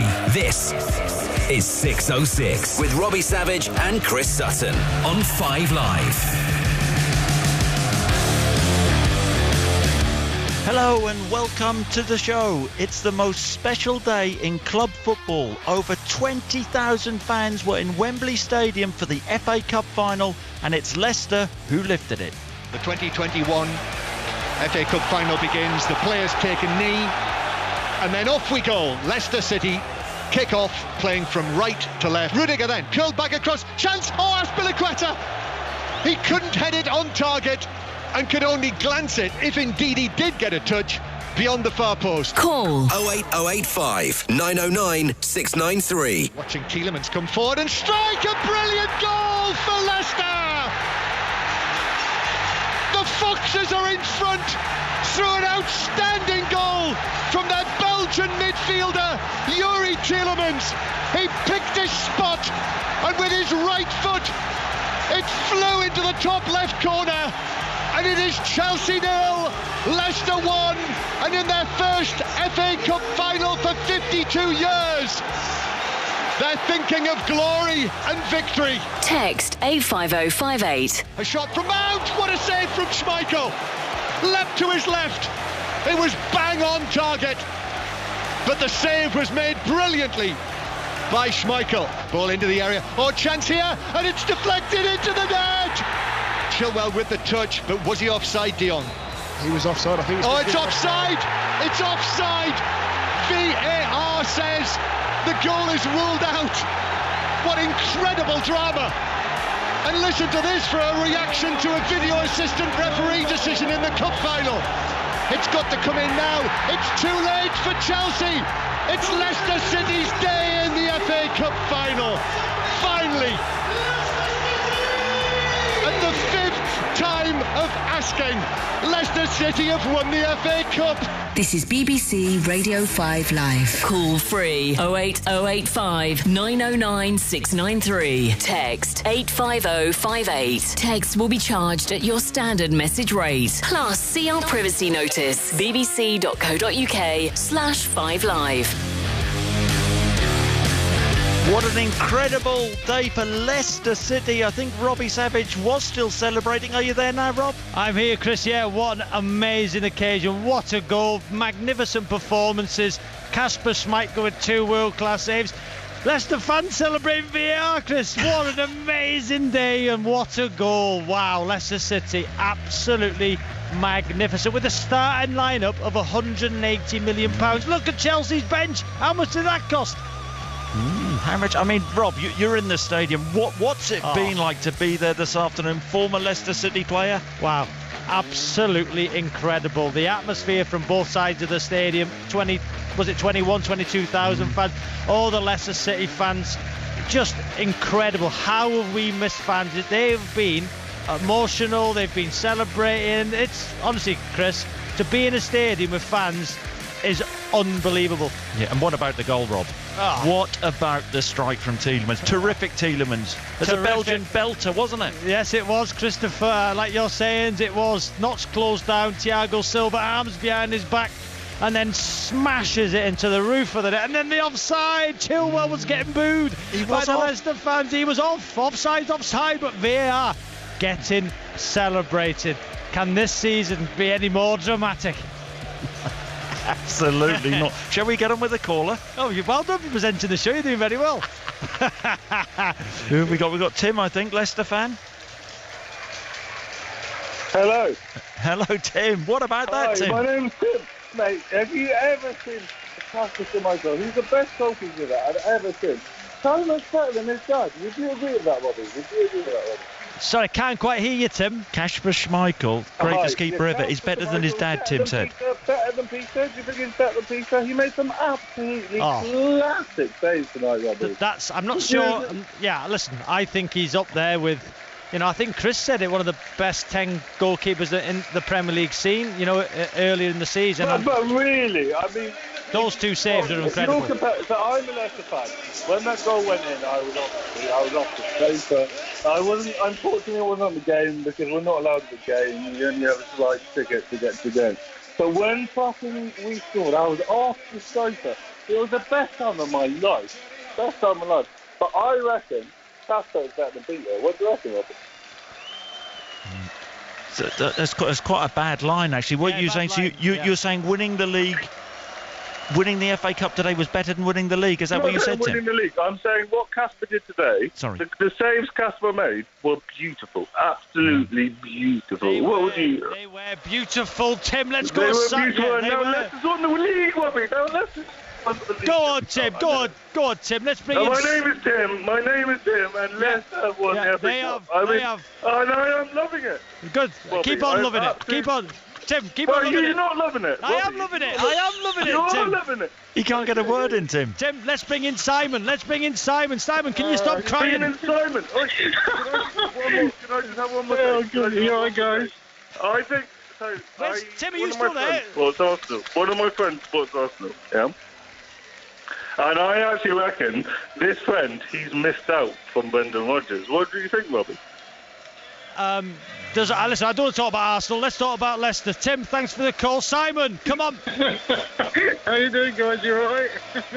Yeah, good. Oh my God, I can't. I'm sorry, guys. I just haven't stopped crying for like I said, for 15, 20 minutes. It's just what a bizarre game that was. From everything from the goal, which was just an unbelievable, like you said, Robbie, a Belgian beauty, wasn't it? Yeah. To Schmeichel's saves. Oh my God, that I mean, the first one was brilliant, but that second save, oh my God, what an absolute work. I mean, I've watched a lot of FA Cup finals. We're not Leicester in it, obviously, but my good God, it's just everything about what's happened in the sort of past few years, from winning the league to obviously losing our owner and everything, and it just sort of takes you back, and it's quite emotional, and it's just really, really emotional. I'm going again. Simon, now was a great time for Chris Sutton to apologise to all those Leicester City fans. The idiot said, I can't believe you're what going is down he that doing? route. It's the time, Chris, to say sorry to Brendan Rodgers and all those Leicester City fans. Go on, you can do it. Listen, I'm not going to say sorry for what I said, the way he left Southwick. Listen, Brendan Rodgers has always been a superb manager, and Leicester are a brilliant Just got to stop club. you there. Kasper Schmeichel holding the FA Cup is with George Cummins. Thanks, Robbie. Yep, Kasper's right in front of me. Kasper, just talk us through it. What does it mean to hold that in your hand? It means everything. It's a dream come true, something I dreamt of as a child. To think of the people who have lifted this trophy, to stand here and do it today is beyond my wildest dreams. I mean, it's what a beautiful trophy it is. Talk us through that game. I mean, what a goal from Yuri Tielemans. What a goal. I mean, to be fair, I don't know why I'm surprised, because that's Yuri. That's the quality he possesses. You had a cracking game yourself, though. Some of them saves, I mean, you just kept him out, didn't you? Listen, that's what I'm there for, but all credit to the boys. That was tough. You know, they battled so well. Kept them from most of the chances, and yeah, great game. Talk us through the last minute. What did you make it when the ball went in? Horrendous, horrible. Just begging for the whistle to blow, but now it's all worth it. Congratulations, well done. Thank you. Just Michael Oden, the FA Cup. I can see Brendan Rodgers just one from George. He'll be on soon, I think, Chris. But Simon, wow, what about Kasper Schmeichel's saves? I can't. It's just unbelievable. I mean, it's like I remember calling up obviously earlier this season about him, thinking he's so underappreciated. And it's like Gary Lineker said, it was probably one of the best FA Cup goals, and plus probably one of the best FA Cup saves I think I've ever seen in my 37 years. So it's just so emotional. But yeah, absolutely fantastic. I'm probably going to have another cry now. So go on, have a cry. Well done, Simon. Right, up the Foxes. Up the Foxes, Simon. Chris, let's bring the other side of it. Chelsea fan Stephen. Well, what can I say, Robbie? What can I say? If you look at Brendan Rodgers today, okay, he was moving on forward, and what was Thatcher doing? Standing there with his arms folded. Do you know what I mean, Robbie, where I'm coming from? I don't think he's the man for Chelsea. I'm not saying this because we lost. There's something about him which tells me he's not going to make it, Robbie. What do you think, Rob? What do you think, Chris? So, am I getting this right? It's not a good line, but Thomas Tuchel isn't the man for Chelsea. That's what he's saying, yep. Stephen, I mean, you're joking, right? No, I'm serious, Chris. So he took over a club which was, I think, in 9th place. He's got you to an FA Cup final, okay, but it's got you to a Champions League final. The improvement, I think, is there for all to see. I was one at the time. I wasn't sure whether Frank should have been sacked. I thought that was a little bit harsh, but I think that he's coming and the team are at a different level now. Is that not right, Stephen?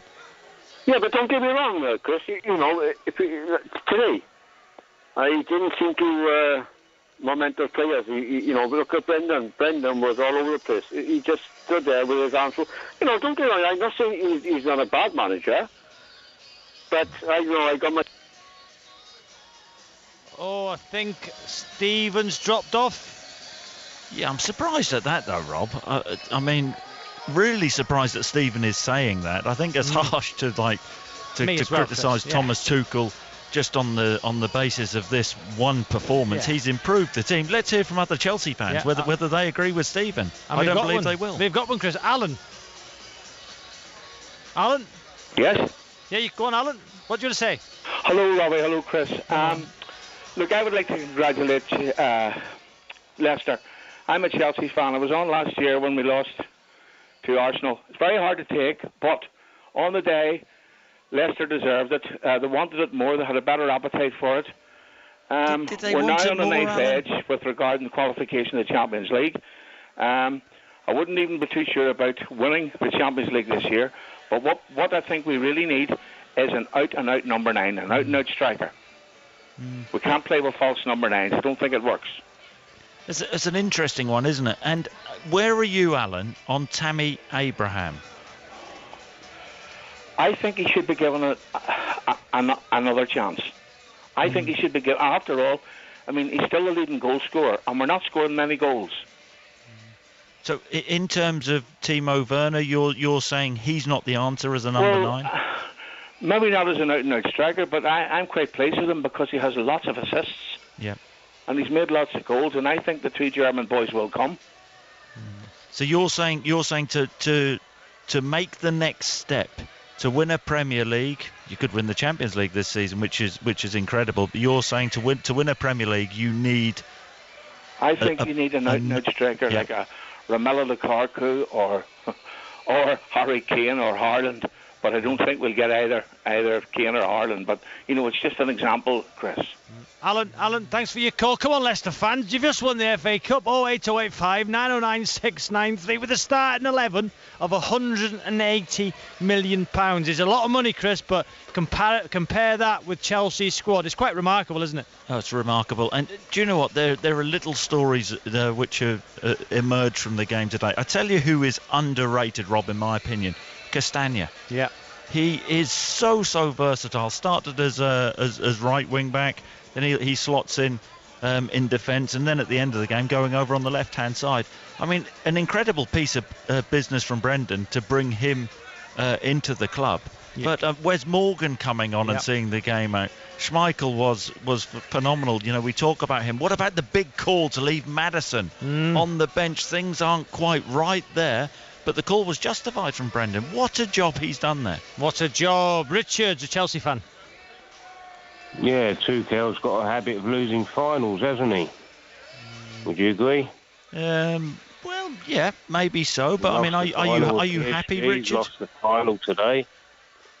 Yeah. We was playing walking football, and we looked very tired, very flat, and we conceded a very embarrassing goal. What? An embarrassing goal. Go on. It was embarrassing, yeah. Why? Because our defenders, we've let him run forward and then gave him so much space for him to shoot. It's like as if he had all the time in the world to be fair, shoot, embarrassing. He smashed one in the top corner in the FA Cup final from 25 yards. No keeper in the world would have saved it. Embarrassing. Yeah, but the defenders have got to be switched on. They've got to get tighter to the man, So, Richard, how do you... It's easier said and done. I know I'm just a fan, but, that's what you've got to do in the back four. You've got to do your job, get paid to what you do, So how do you assess Chelsea's season under Thomas Tuchel? Because the Chelsea fans, understandably, we've had on the show tonight, have all been a little bit flat. But Thomas Tuchel's still done a good job, hasn't he? I mean, he's done a great job, yeah. Maybe it's just overconfidence. Perhaps that's what their downfall is. Chris, I just thought in the first half, tactically, Reece James playing as that right side centre half to stop the runs of Vardy into those channels. I thought that was good, but they lost a bit going forward. Azpilicueta as the right wing back, the ball's into the box, and then I thought Leicester come out in the second half. They were aggressive in their defending. They were aggressive all over the park. When Ayoze Perez, closed the ball down, hit him on the arm. That didn't lead directly to a goal because then Thomas played it into Tielemans, who was allowed to run on and smash in the top corner. Leicester were just better. Yep, they deserve the tie. They deserve the cup. Yeah, definitely. Yeah, and I totally believe that. Yeah, and I think we forget, Richard, that Leicester, their brains at the back, Johnny Evans, had to go off, and yet Brendan, it was a bit unlucky, wasn't it? Yeah. Chris, how do they? So now on Tuesday. Obviously, it could be a shootout for Champions League football because I think Liverpool will win the last three. How do both teams react, do you think, on Tuesday? It's going to be interesting, isn't it? Yeah. I mean, Leicester City fans, regardless of whether they finish in the top four, but let's put that out there, Rob. They'll be delighted with the season as a whole. Who goes into that game? Won the FA Cup. Who goes into that game? Obviously, Leicester were more confident. Or do you think Chelsea? Point to prove. Yeah. I mean, imagine if they lose the Champions League final, they lose on Tuesday night. It's going to be a flat end to the season. Where a week ago, if you're a Chelsea fan, you're thinking, God, this is unbelievable for where we were at a few months ago to be involved in an FA Cup final. We're going to get Champions League football. We could possibly win the Champions League, and now it's all falling a little bit flat, isn't it? Right, thanks so much, Richard, for the call. Right, Bruce is a Liverpool fan. Yes, hello, Robbie. Hello, Chris. All right, hello, Bruce. Yeah, right. I'm a Liverpool fan, but I'm on specifically to talk about Leicester tonight because I think their achievement today and the achievement they made in 2016 is an absolutely amazing example of what can be done in British football, English football, and things like that. And I think now people need to start setting up and taking notice of teams like Leicester because, one, I think their owners are really, really good people.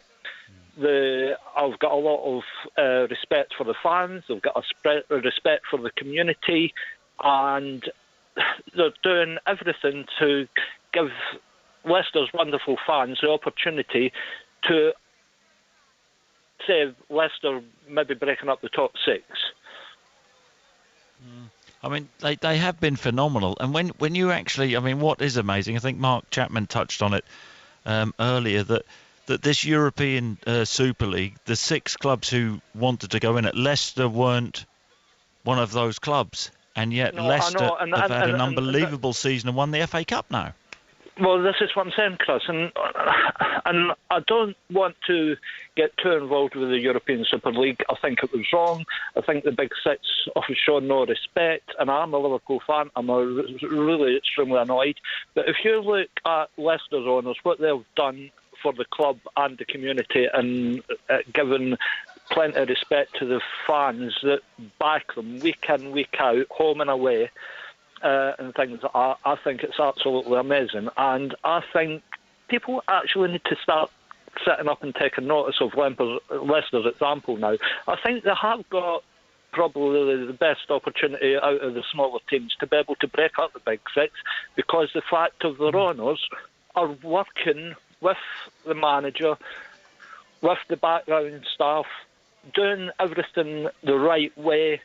They're appreciating their supporters, and I really do hope Leicester can get in the top, break out the Big 6 every season. But you said that a few times about Bruce. I think it's a really good call about breaking up the top 6. Leicester won the Premier League a few seasons ago, so we're talking about Spurs as a Big 6 club. I mean, that's embarrassing, really, to even put Spurs in that bracket, really, ahead of Leicester, isn't it? Well, this is what I'm saying. But like I'm saying, nobody expects another team, say the likes of Leicester or Southampton, to actually break the monopoly of these Big 6 clubs. And yet Leicester seem to be consistently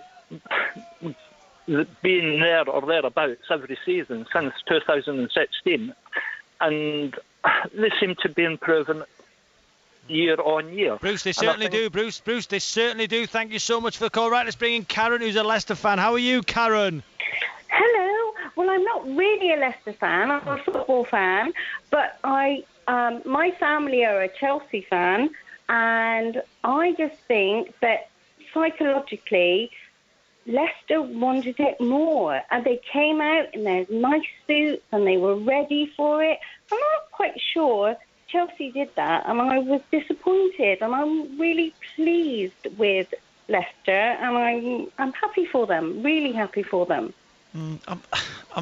I sort of don't get. We had a caller on earlier, Karen, who said Leicester wanted it more. I don't really understand that, though, because surely Chelsea would have wanted it just as much in a cup final. One of the biggest finals in world football, the FA Cup. Surely the Chelsea fans would have wanted as much as not Leicester, the Chelsea right? fans. Well, the Chelsea players. Absolutely. Surely the Chelsea players. I think that you go for something and you want it and you dress for it and you do it, and I think the fact that Leicester came out and they had all their suits on and looked lovely and they were ready for it, and they dressed for it. Did Chelsea not look lovely? Well, they didn't dress for it. Traditionally, everybody comes out in their suits. What do you think, Rob? Because you're the sort of fashion expert, aren't you? Come on, Rob. Yeah. Were Chelsea well dressed enough, Rob? Actually, I didn't see Chelsea come out. I seen Leicester walk onto the pitch in their suits, looking sensational. What are you looking at, Rob? It's cup final day. I was working. When you're a top pundit, you work on cup final day, Chris. What were you doing today? I'm just doing the Champions League, Rob. So Karen, listen, Leicester looked, really smart, and traditionally, the walkout before the game. Teams do wear suits. I remember playing the League Cup final. You get measured for your suits and you feel it's a special day. And, I didn't actually see Chelsea walk out. Did they have their tracksuits on, did they? I don't know, but they didn't wear... It was noted in the commentary that Leicester walked out in their suits. And I just thought, do you know what? That says something. Yep. Thank you so much, Karen. Yeah, Chris... That's not about what you wear. No, I agree. I mean, you had those horrible pink tracksuit bottoms on you wore for 4 days last. 4 days. Right. Let's bring in Niall. Niall, how are you? Hi guys. Hello. I just want to say that Leicester City's owners, they are the perfect template for every club to achieve to be. It was sad what happened their owner a couple of years ago, but his son has took over the role, and he's done a fabulous job. He's given Brendan Rodgers, who is from Northern Ireland like myself, he has given him the funds to do what he needs. He doesn't argue, doesn't pick the players. Brendan picks the players, and the owner signs the cheque. I think he is an absolute outstanding chairman. Every club should aspire to be like him. And as for Brendan Rodgers, I think he's going to be probably one of the best managers ever. Maybe in our 20, 30 years' time, he can be like Fergie. But I think every club he's been to, whether it be Celtic or Leicester, he has won a trophy. And I think he's going to make an absolute outstanding manager in years to come, as he is now. Yeah. Maybe even better. Niall, thank you so much for the call. He is an elite manager, Chris. So let's bring him. Bill's a Chelsea fan. Hello. Hi, Bill. How you doing? All right. Not really, no.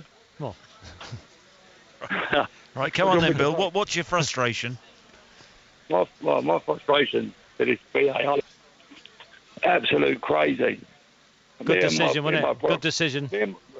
Really? Yeah, it was offside, yeah. Robbie, honestly, mate. It's offside. Bill, it's offside. Bill, Robbie, listen. The offside is not the problem. Okay. I agree with that. My problem is we sat and watched the game, and up until the goal, me, my brother-in-law, and my son was asking, "Is VAR in this game today?" Because we never see no VAR decisions. And then that happens, and then there's VAR. Where was VAR for the rest of the game? Why was there no decisions from VAR? Because there was no decisions needed from VAR. There were no bad challenges. There was no other goals. There's not. There was no. There was plenty that needed reviewing. Red card. What? Every week, VAR this, VAR that. Bill, I think you're talking nonsense, Bill. No. What decisions? Really? What decisions needed reviewing today? That didn't. Honestly. Go on, name them. I'm talking about. I've got a household of people in there now. Name them. Okay, then, Bill. Bill, name them. Bill. Okay, then, Bill. Look, all the name the decisions that needed reviewing. Then go on. Prove me wrong. Listen, it's too many to discuss. Go on, name me two. Okay, then name me one. VAR. Listen, VAR. It's not right, is it? Bill. All these decisions that went through the game, not one was looked at, and then they look at the one that cost us the cup final. It was offside. It's not right, is it? Bill, can I just say, Bill? Whatever. Bill, honestly. Bill, I can understand your frustration. I can't. It's offside. Frustration. It's a joke, mate. It's a joke. Yeah, but Bill, can I just ask you one question? Joke in general, isn't it? Bill, one question. Yeah, one question. If the roles were reversed and Chelsea were leading the cup final, and that would have happened, and Leicester would have equalised, and one of their players would have been marginally offside, what would you have said then?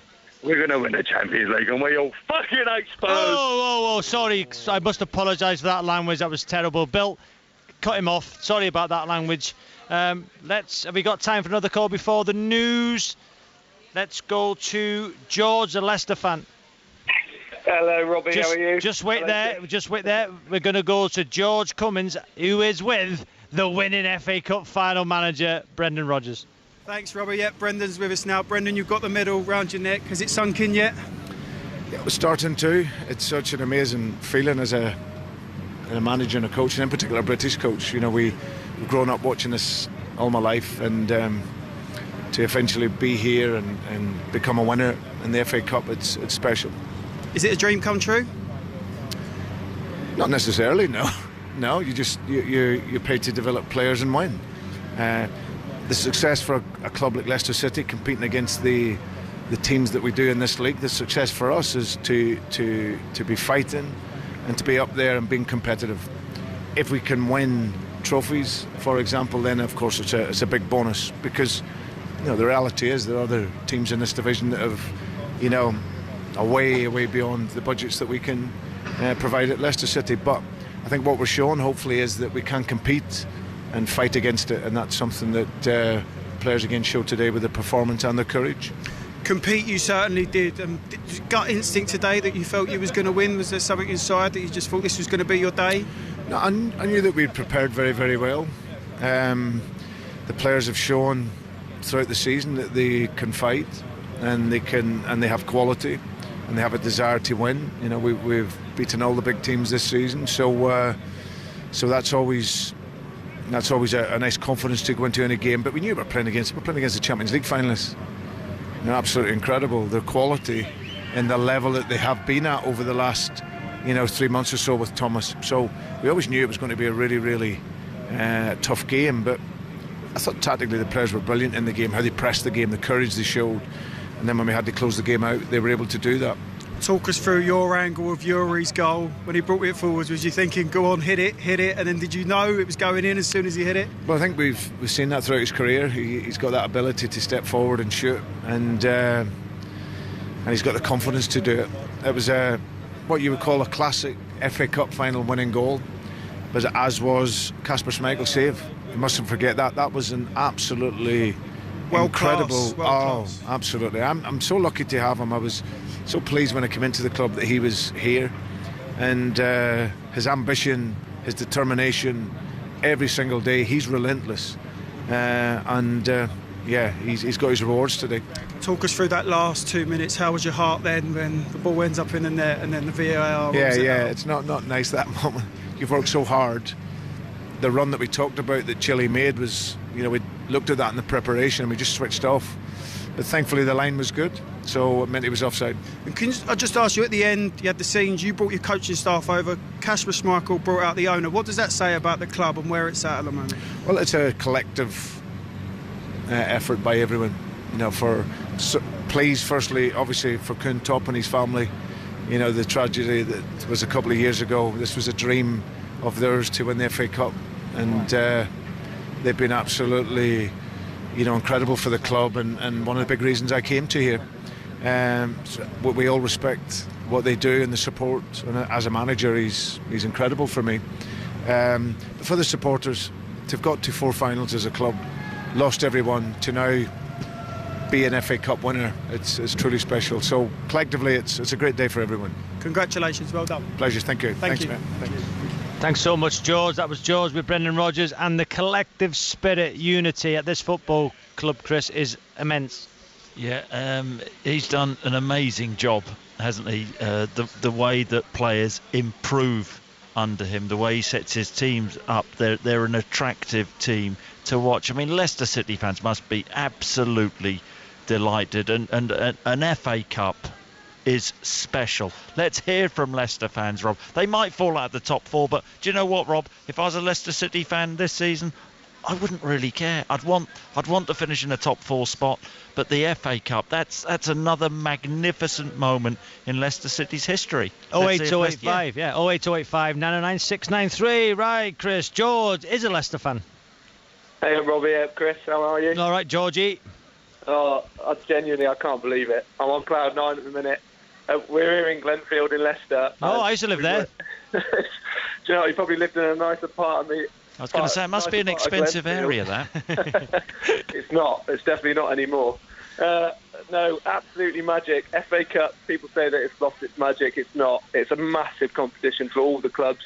Might not be so much for the big 6 because they win it every year, but I'm glad we've kind of done it for all the teams, really. Teams like Southampton, teams like Aston Villa shown that we can do it. Same again when we won the Premier League. I can't believe it. And you're right, Chris. Leicester City fans, top 4's great, but right now we couldn't care less, pal. I would take the FA Cup over the top 4 any day of the week. We're still not quite there for the Champions League to compete. I think we can compete better in the Europa League, so I'm happy with that. To be honest, we're better than Chelsea and Tottenham, so I think we'll still do it. Just one more win, maybe a draw. I'm just buzzing. I can't believe it. I cannot believe it. Me and my dad, we were both crying. I couldn't deal with it. Dad was almost sick when that Chilwell goal went in. It was, I can't even describe it. What's your dad called? What's your dad called, George? He's called Duncan. Go on, Dunk. We've been out in the street. It's been amazing. He was born in '69, and I remember being in primary school, coming home crying because someone took the mick out of me supporting Leicester, and I asked him, why do I support Leicester today? He said somebody had to. And genuinely, the last couple of years of my life, it's just been worth it. I take all of that bullying. It's been magical. I can't believe we just won the FA Cup. Go, Georgie! Let's bring in David, another Leicester fan. Good evening, Robbie. Good evening, Chris. Good evening. No, David, last week you were hammering Leicester. Well, they deserved it last week, but I'm going to tell you something. It's an amazing day. It's difficult to talk tonight because of what's happened, but I'm just going to say this. Many, many, many thanks to our wonderful owner. We have a fantastic manager. I'm pleased Chris Sutton's just realised that. We've got a good guy. I always realise that. You called him when he left Celtic. We've got a bunch of young players that will hopefully get better, blended with experience. We've got wonderful supporters. It's amazing for the city, the county, and for all the neutrals today. And you know, most of all, as much as it's probably not sunk in yet, that we're actually the FA Cup holders 2021. But this is a massive result for football. And I just want to leave you with this. Our owner came on the pitch at the end, and you've seen the respect he's got from our supporters, the respect he's got from round the players.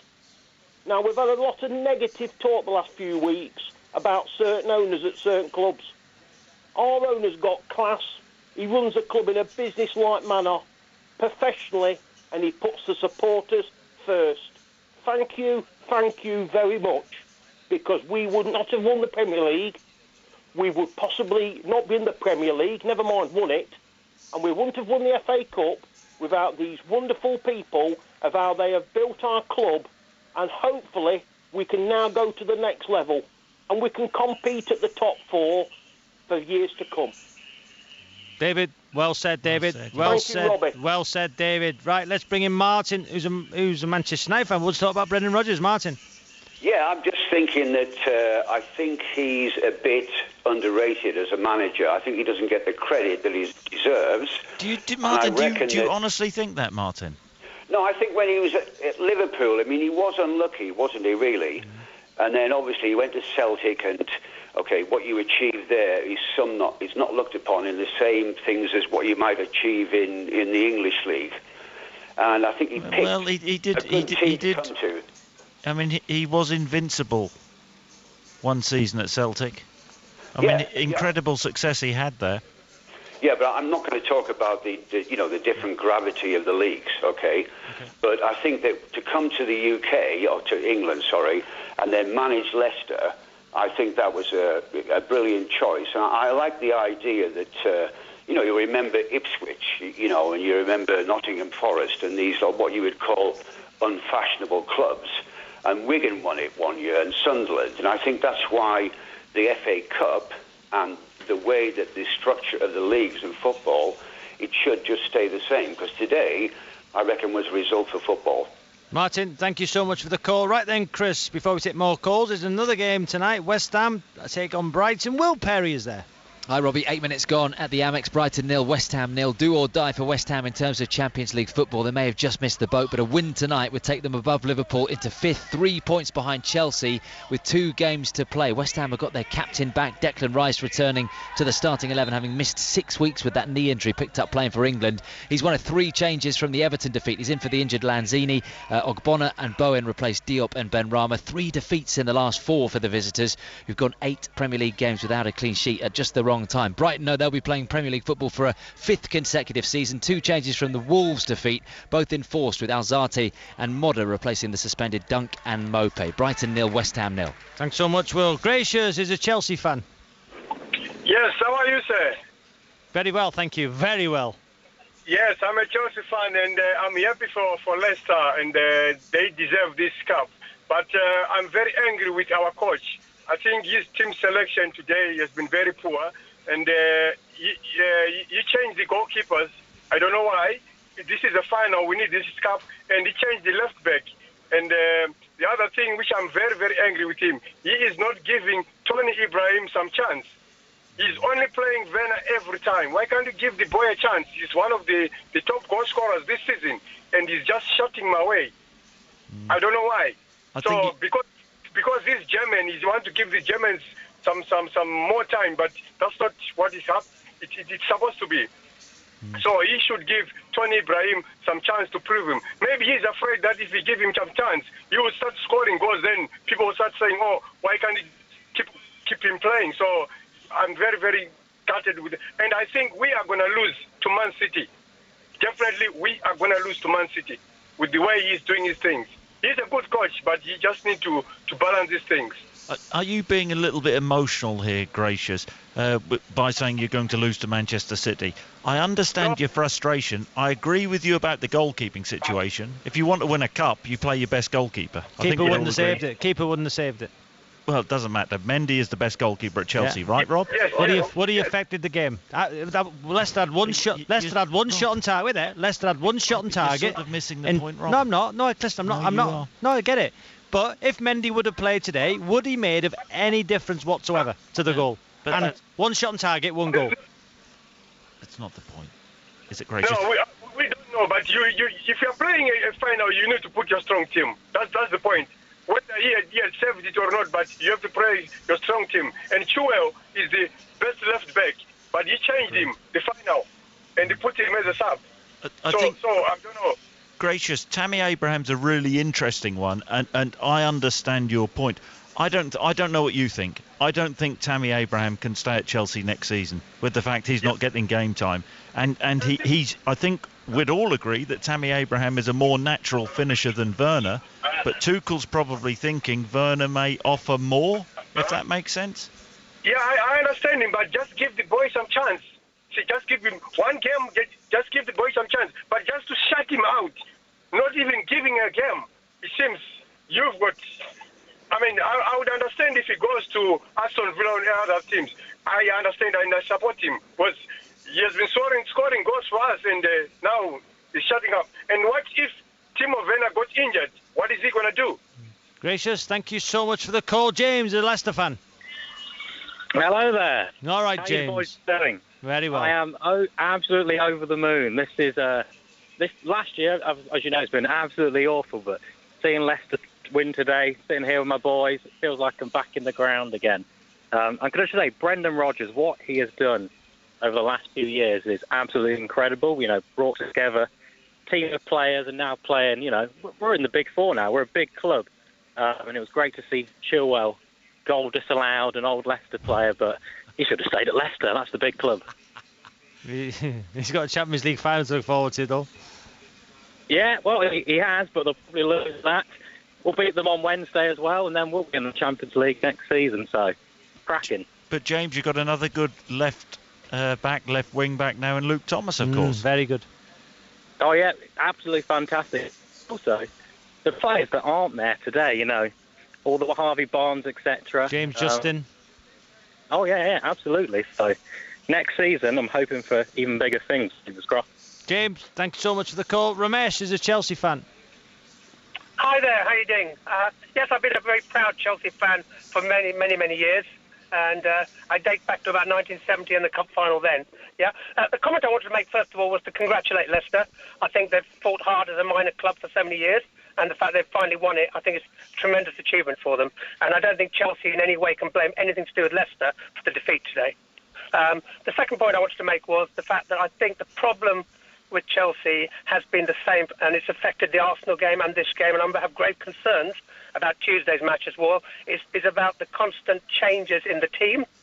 I've never been a fan of Werner and Havertz. I can never believe how a Premier League forward can be so constantly offside and nobody spots it, until only recently. Are you being a bit harsh there on Werner? So while you're talking about his offside, he's got the most goal involvements for Chelsea this season. I think he's a joint top goal scorer and has got, you know, he's involved in the most goals. So I think it's been slightly harsh. Listen, if he'd taken all his chances, he'd be top scorer. Well, all I'm trying to say is about opportunity, isn't it? You know, because of his price tag, he has been played very regularly, irrespective of his form. And the number of chances he has, I just think that he's not a player that's very familiar with what he needs to do as a forward about being onside. But that's not the only problem. I don't know if you noticed today, there were so many instances when he's proven that he's not a good goal scorer or shooter, and he had opportunities to lay the ball off. and instead he had appalling shots at goal. You must have noticed that, surely. You're talking about the one in the first half, which he... Well, I think there were a couple like that when he ran through. There's no question mark about his acceleration. Yeah, there's no question mark, or about how hard he tries. I just think that that it's the price tag that's enabled him to get a lot more play than other good players. I disagree with you there. It's not the price tag. It's up to the manager to pick who he thinks is the best centre forward. He clearly feels that Werner is the biggest threat, right?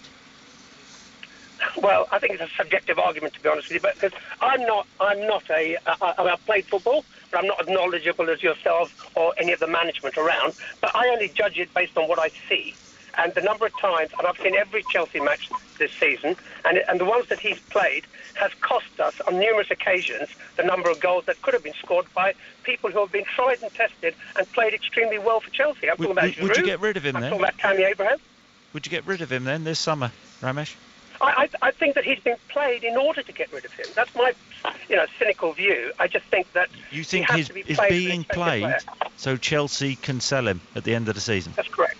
That's right. That's right. Because if you sit on the benches all the time, the price tag goes down and down and down. You have to pay players, right, to give them an opportunity in the hope that they improve, so you can offload them. I don't agree with that. Let's hear from other Chelsea fans. I mean, is Thomas Tuchel playing Timo Werner because he wants to get rid of him next season? Wow. Thank you, Ramesh. 08085 909 693. Aaron's a Leicester fan. Evening, fellas. Evening. Well, what a fantastic day for everybody at Leicester City Football Club. From the board down, just a remarkable day. If you'd have told me 5 years ago that we'd have won the Premier League and the FA Cup, I wouldn't have believed you would be an understatement. Just a fantastic effort, and I think it sets an example really for those so-called top six clubs on how the club should be run. Do you think that was good for football that Leicester won today? I think a lot of people do. I mean, well, ever since we won the league, I think we've become a lot of fans' second team now. The fact that we're not as splashy in the market in terms of spending the money on the so-called big players from all these big European leagues. The recruitment's been spot on, even after, the likes of Mahrez and Kante were brought in. Just a fantastic day for the football club, and I just couldn't be prouder. What a day. And are you bothered, Aaron, about Champions League football now, a top four finish? Or is this season just made now anyway?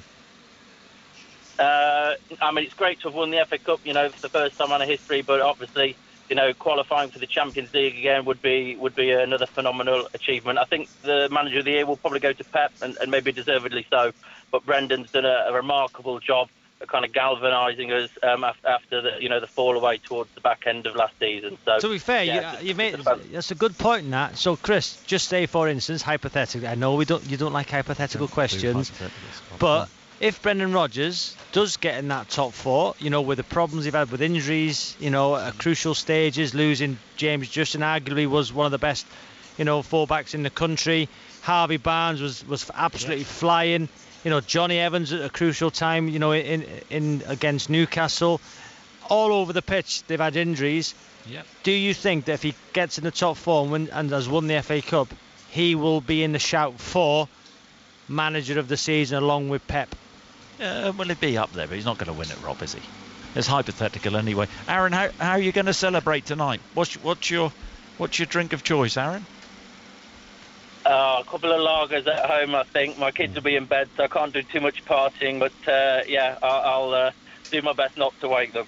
Aaron, thank you so much. Cold lagers, Rob. Yeah. You had a couple of Guinnesses last week, didn't you? Two, and you didn't know you were. What's it like at Wembley now, Rob? Yeah, well, at Wembley now, Chris, the groundsmen are on, they're cutting the grass, all the fans have left the stadium. That's what groundsmen do, yeah. Just can see Brendan Rodgers talking to Mr. Stringer, who's the local Radio Leicester person. It's just incredible to see that, the Brendan Rodgers in all his glory, chatting away, so happy, that big smile on his face. And what a decision it was, Chris, to come to Leicester City. I know we laugh and joke and saying about York, I know we joke all the time. But it wasn't it wasn't the fact that he went to Leicester City, it was the timing. He's always been a brilliant coach. He proved it in Scotland. He's proved it before he went to Celtic as well. And Leicester City fans must be grateful that he's come to the club, and he is building something very, very special there, isn't he? He is, Chris, and we've got a fan now who was actually at the game today. John is a Chelsea fan. How are you, John? Disappointed, boys. Congratulations, Leicester. They deserved it. I don't know what happened second half. I was hoping maybe Tuchel would have done a few changes. Considering we had 5 subs, I was hoping maybe he would have done a few changes at half time. Werner, I think there's a lot of pressure on Werner to score all the time, and he gets a lot of the ball and he can do a lot with it. And I think we need to give him a bit more support up front. Somebody who can. You need a Drogba or a Lukaku, somebody who can work with him, work with Werner. Jorginho, he had a bad day. I think Chilwell should have been on. Pulisic probably should have started. But I'm just concerned the fact that we came out the second half, Leicester played like we should have played, and it was just, I don't know, it was very negative football to start the second half. We were getting the ball halfway line, kicking it back to Kepa in goal, and then starting again. I don't know. Johnny went for it at the end, though. He chucked Hudson-Odoi on. Giroud was thrown on. Yeah. We can't accuse him of not going for it. Yeah, but it's the same. Why do they always leave it to the 70th minute? I mean, the Leicester had their tails up. They scored. They were in their flow. They were defending well. I don't know. I just don't know what he was waiting for. We weren't getting anywhere. I just can't. We were saying, what's he waiting for? Why is he not changing now? He should have done it in the 60th minute. When players there's a flow in the game, and I think when it gets to a situation where it's the same, it's not changing, you've got to change it. It wasn't changing. We weren't getting anywhere. I just feel that I don't know.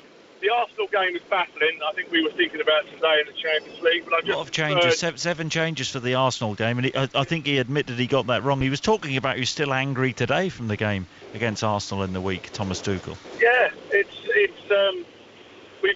Tuesday is a big game. This was a big game in the sense of getting momentum for the Champions League final.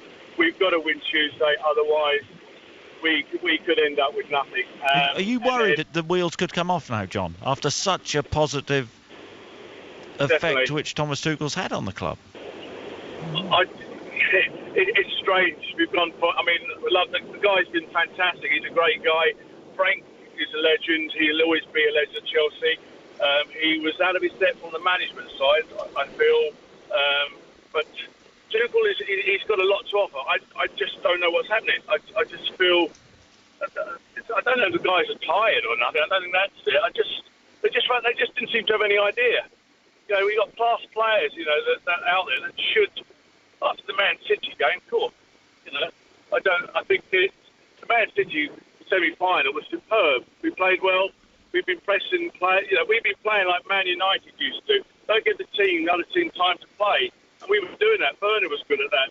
Mount's good at that. But today, I don't know. We given the ball away too many times. Something not quite right. Maybe it's the changes that we keep doing that's affecting the flow and the momentum we've got. You've got to have consistency, especially at the top. John, thank you so much for the call. Right, let's bring in Andy, who's a Southampton fan, Chris. Yeah, good evening, guys. Good evening. Point I'm coming up is obviously to congratulate Leicester City. They've done us over in the semi-final and they deserve to. But they have basically put football back into a good light after the recent debacle with the European Super League. And the way they've done that is basically shown the top 6 clubs that thought they were better than everybody else that clubs can win silverware by basically looking after everybody at the club, from the chairman and the owner right down to the tea lady, which is what Leicester City do.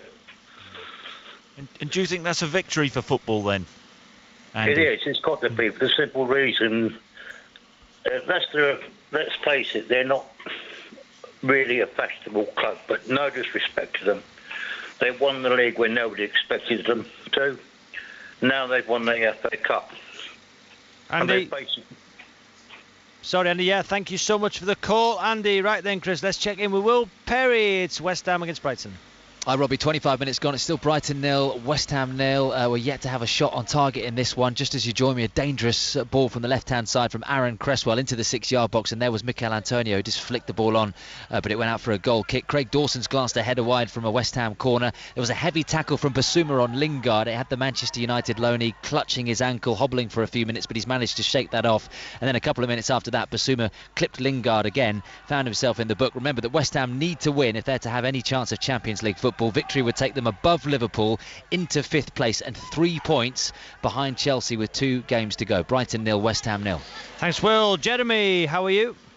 I'm very well. I just want to, as a half of us all at Southampton Football Club, we have a long history with Leicester after what they did to us last season. Well done, Leicester. Now, they beat us in the FA Cup semi-final, as you know. We didn't turn up, fair play to them. But you know what? For the sake of football, it is great when a little club, they still talk about Southampton in 1976. I wasn't even born. I work in Wimbledon. The Wombles winning the FA Cup.